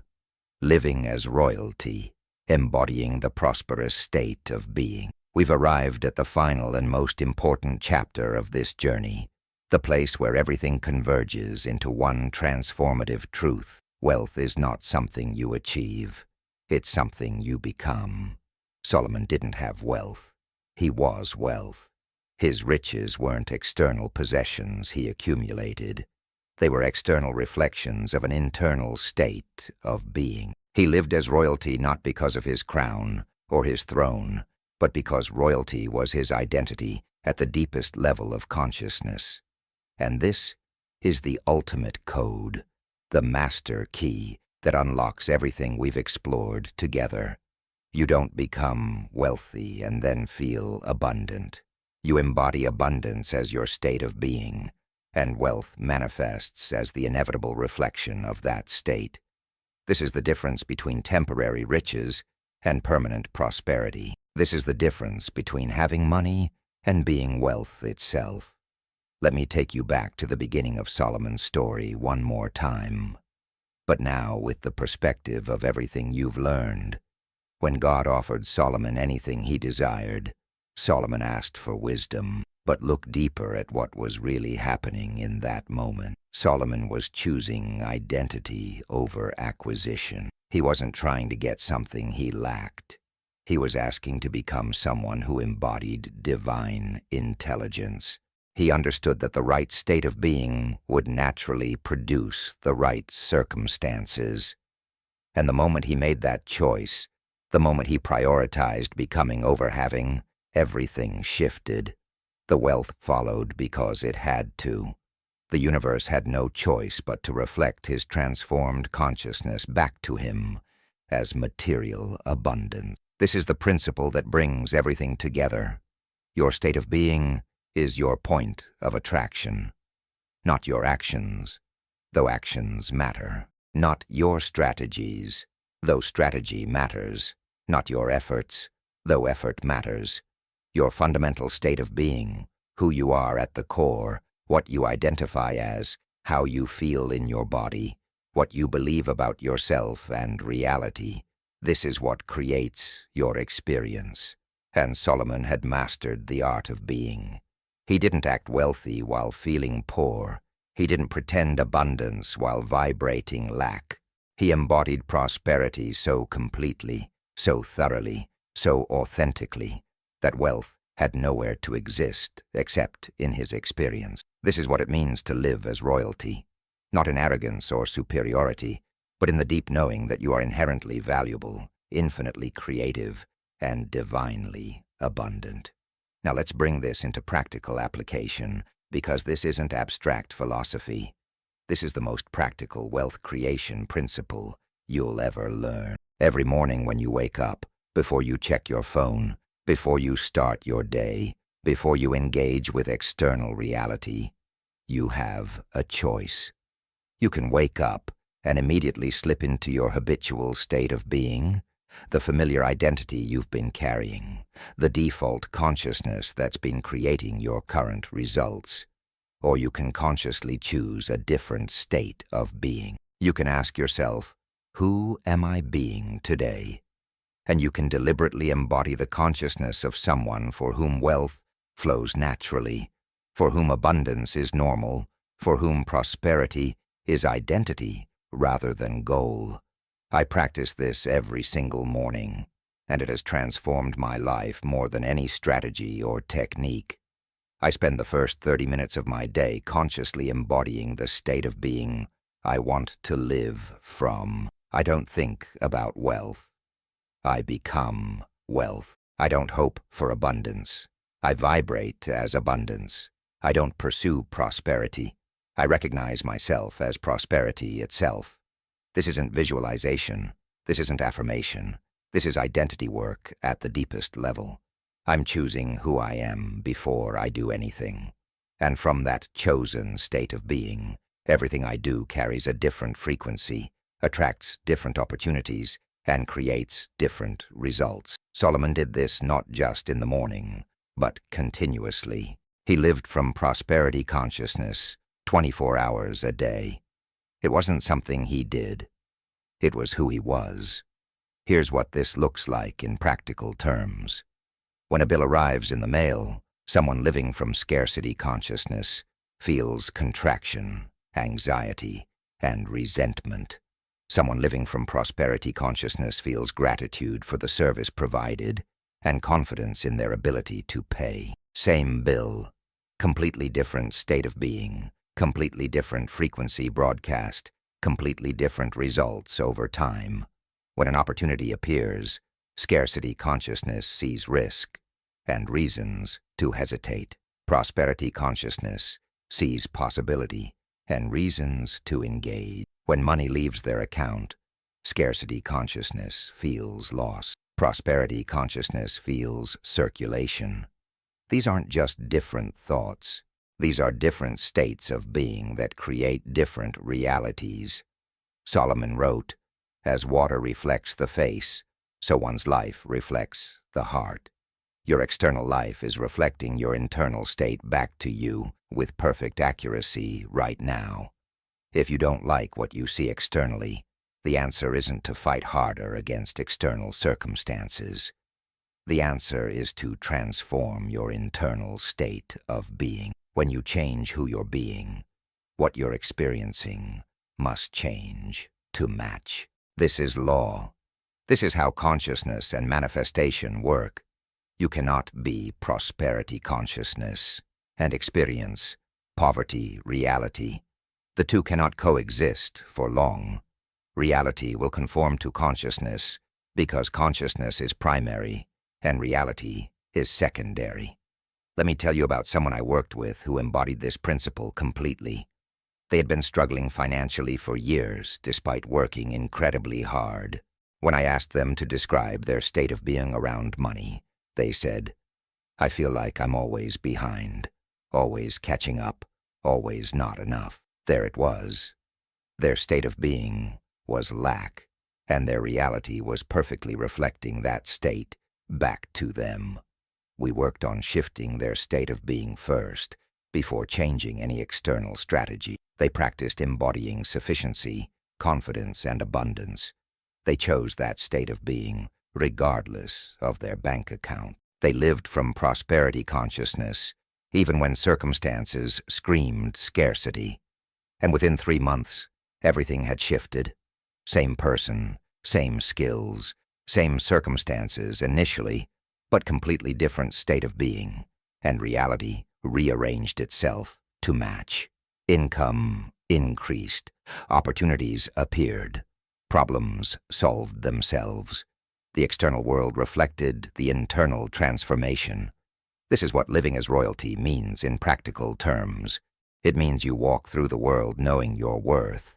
Regardless of external validation, it means you make decisions from abundance rather than fear. It means you treat yourself with the respect and care that royalty deserves. It means you expect good things because good things are consistent with your identity. It means you give generously because royalty can afford to give. It means you receive graciously because royalty is worthy of receiving. It means you speak with authority because you know who you are. It means you carry yourself with dignity because dignity is your nature. None of this is arrogance. All of this is alignment with the truth of who you are as a divine being capable of creating abundant reality. Solomon lived this way constantly. When he walked into a room, people felt his energy. When he spoke, people heard authority. When he gave, people received blessing. When he decided, people saw wisdom. This wasn't because he forced anything or pretended anything. This was the natural overflow of his state of being. He had so completely embodied prosperity consciousness that it radiated from him effortlessly. And you can develop this same presence, this same energetic signature, this same state of being. It's not reserved for ancient kings. It's available to anyone willing to do the internal work of transformation. Here's a practice that will accelerate your embodiment of prosperous state of being. Throughout your day, pause regularly and ask yourself, what state of being am I operating from right now? Don't judge it. Just notice it. Am I in scarcity consciousness or abundance consciousness? Am I in fear or faith? Am I in contraction or expansion? And then consciously shift if needed. Breathe, center yourself, and choose the state of being you want to embody. This practice of awareness and choice, repeated hundreds of times, rewires your default state of being. Over time, prosperity consciousness becomes automatic rather than something you have to consciously choose. It becomes who you are rather than what you do. Solomon understood something else that's crucial. Your environment reflects and reinforces your state of being. He surrounded himself with beauty, quality, and excellence because those external expressions supported his internal state of prosperity consciousness. This doesn't mean you need a palace to be wealthy. It means you create environments that honor your worth and support your chosen state of being. Maybe that's decluttering your space so energy can flow.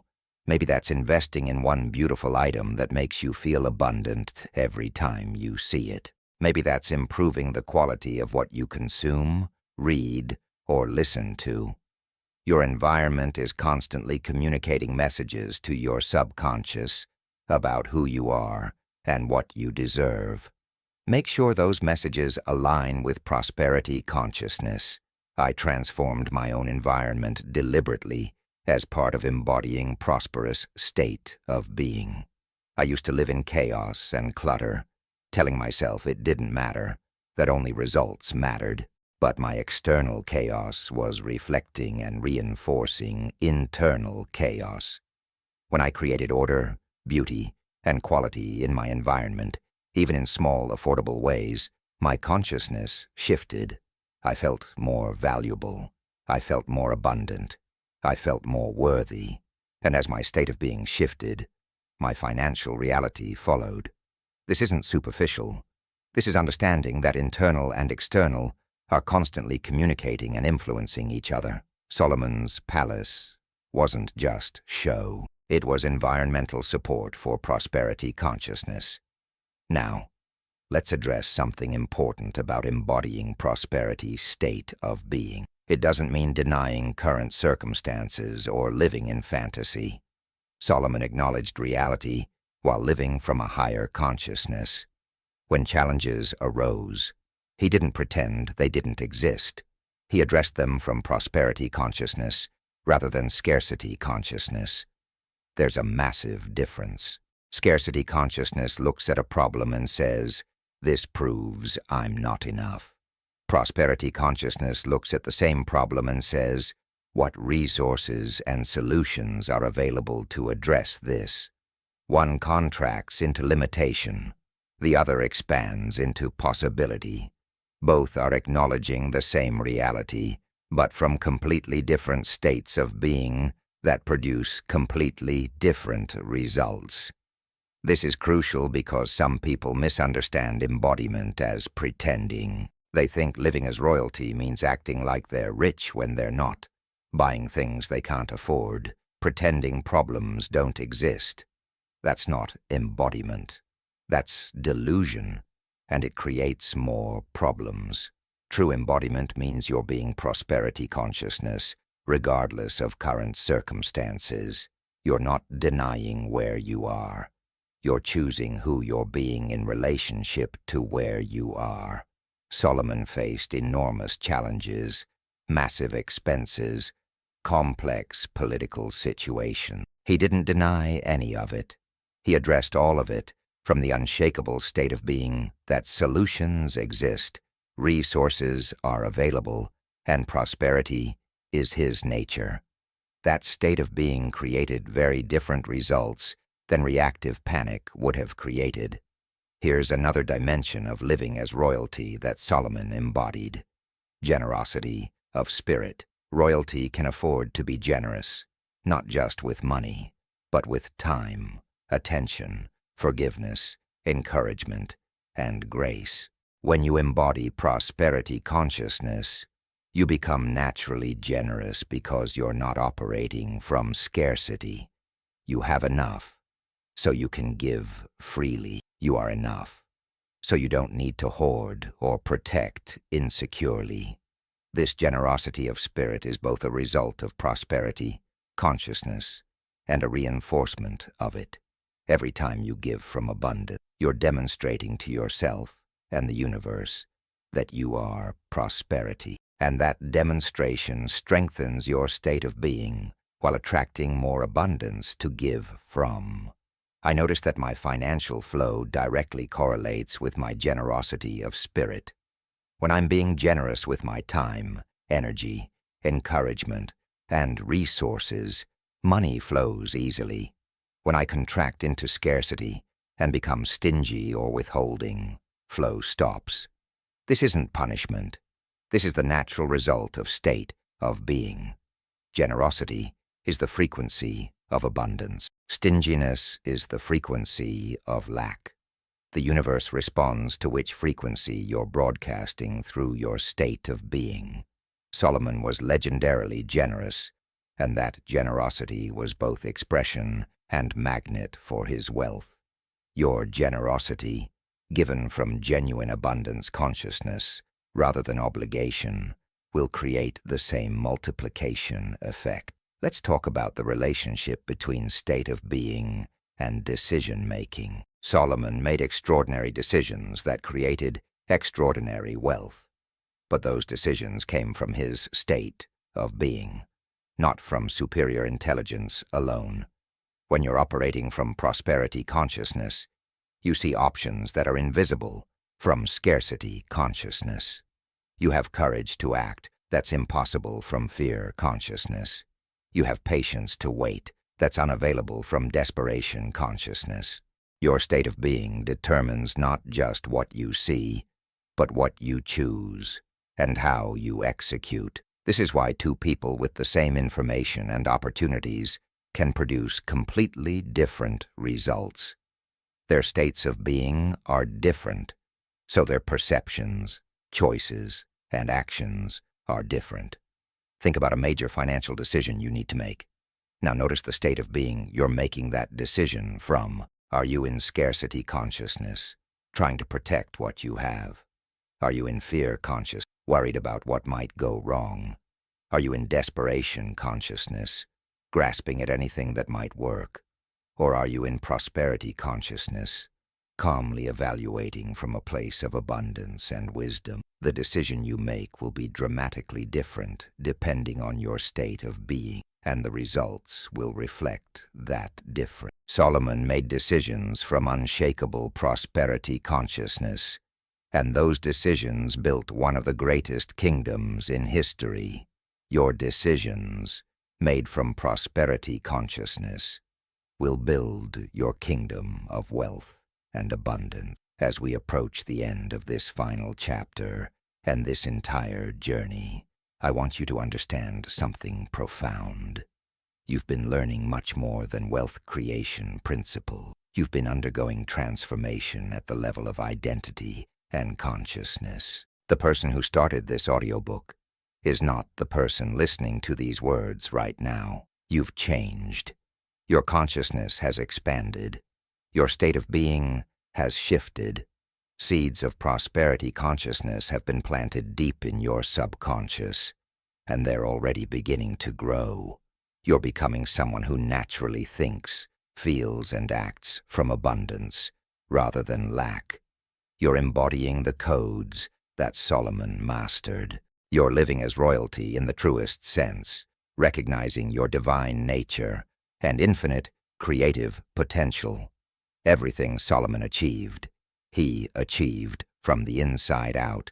He built prosperity consciousness first, and wealth followed as inevitable effect. He embodied royalty internally, and it manifested externally. He became wisdom, and the wise decisions flowed naturally. He became generosity, and multiplication was automatic. He became prosperity itself, and riches poured into his experience without resistance or struggle. This is the path he's shown you. This is the code you've been deciphering. Not tips and tricks for making money, but transformation of consciousness that makes wealth inevitable. Tonight, as you drift into sleep, this final integration happens at the deepest levels of your being. All 10 codes, all the principles, all the wisdom we've explored together is crystallizing into a new state of being within you. You're not just learning about prosperity consciousness, you're becoming it. You're not just understanding Solomon's wealth code, you're embodying them. And as you embody them, as they become who you are, rather than what you know, your external reality will transform to match. Opportunities will appear that were always there, but invisible before. Resources will flow that were always available, but inaccessible before. Wealth will manifest that was always potential, but unrealized before. Not because the world changed, but because you changed. Not because circumstances shifted, but because your consciousness shifted. Not because you got lucky, but because you became someone who naturally attracts and creates abundance. Solomon proved that a human being, operating from the right consciousness, can create wealth beyond measure. He proved that prosperity is available to those who understand the codes and embody the principles. He proved that royalty isn't about bloodline or circumstance, but about state of being and consciousness. And now you know these codes. You understand these principles. You're embodying this consciousness. You are becoming wealth. You are living as royalty. You are manifesting Solomon's legendary prosperity in your own unique expression. The journey doesn't end here. This is actually the beginning. You're stepping into a new identity, a new reality, a new experience of abundance. And everything you've learned, everything you've absorbed, everything you've become through this audiobook is now working within you, transforming you, elevating you, manifesting through you. You are the wealthy person you've been seeking. You are the prosperity you've been pursuing. You are royalty recognizing itself. Welcome home to abundance. Welcome home to wealth. Welcome home to your true nature as an infinitely creative, abundantly blessed, divinely prosperous being. This is who you've always been. Now you know it, embody it, and live it. This is Solomon's final gift, not just his wealth codes, but the recognition of your own royal nature and infinite potential. You are wealthy. You are abundant. You are prosperity itself. And your external reality is already beginning to reflect this truth back to you in magnificent and multiplying ways. The transformation is complete. The embodiment is happening. Your wealthy life is unfolding now.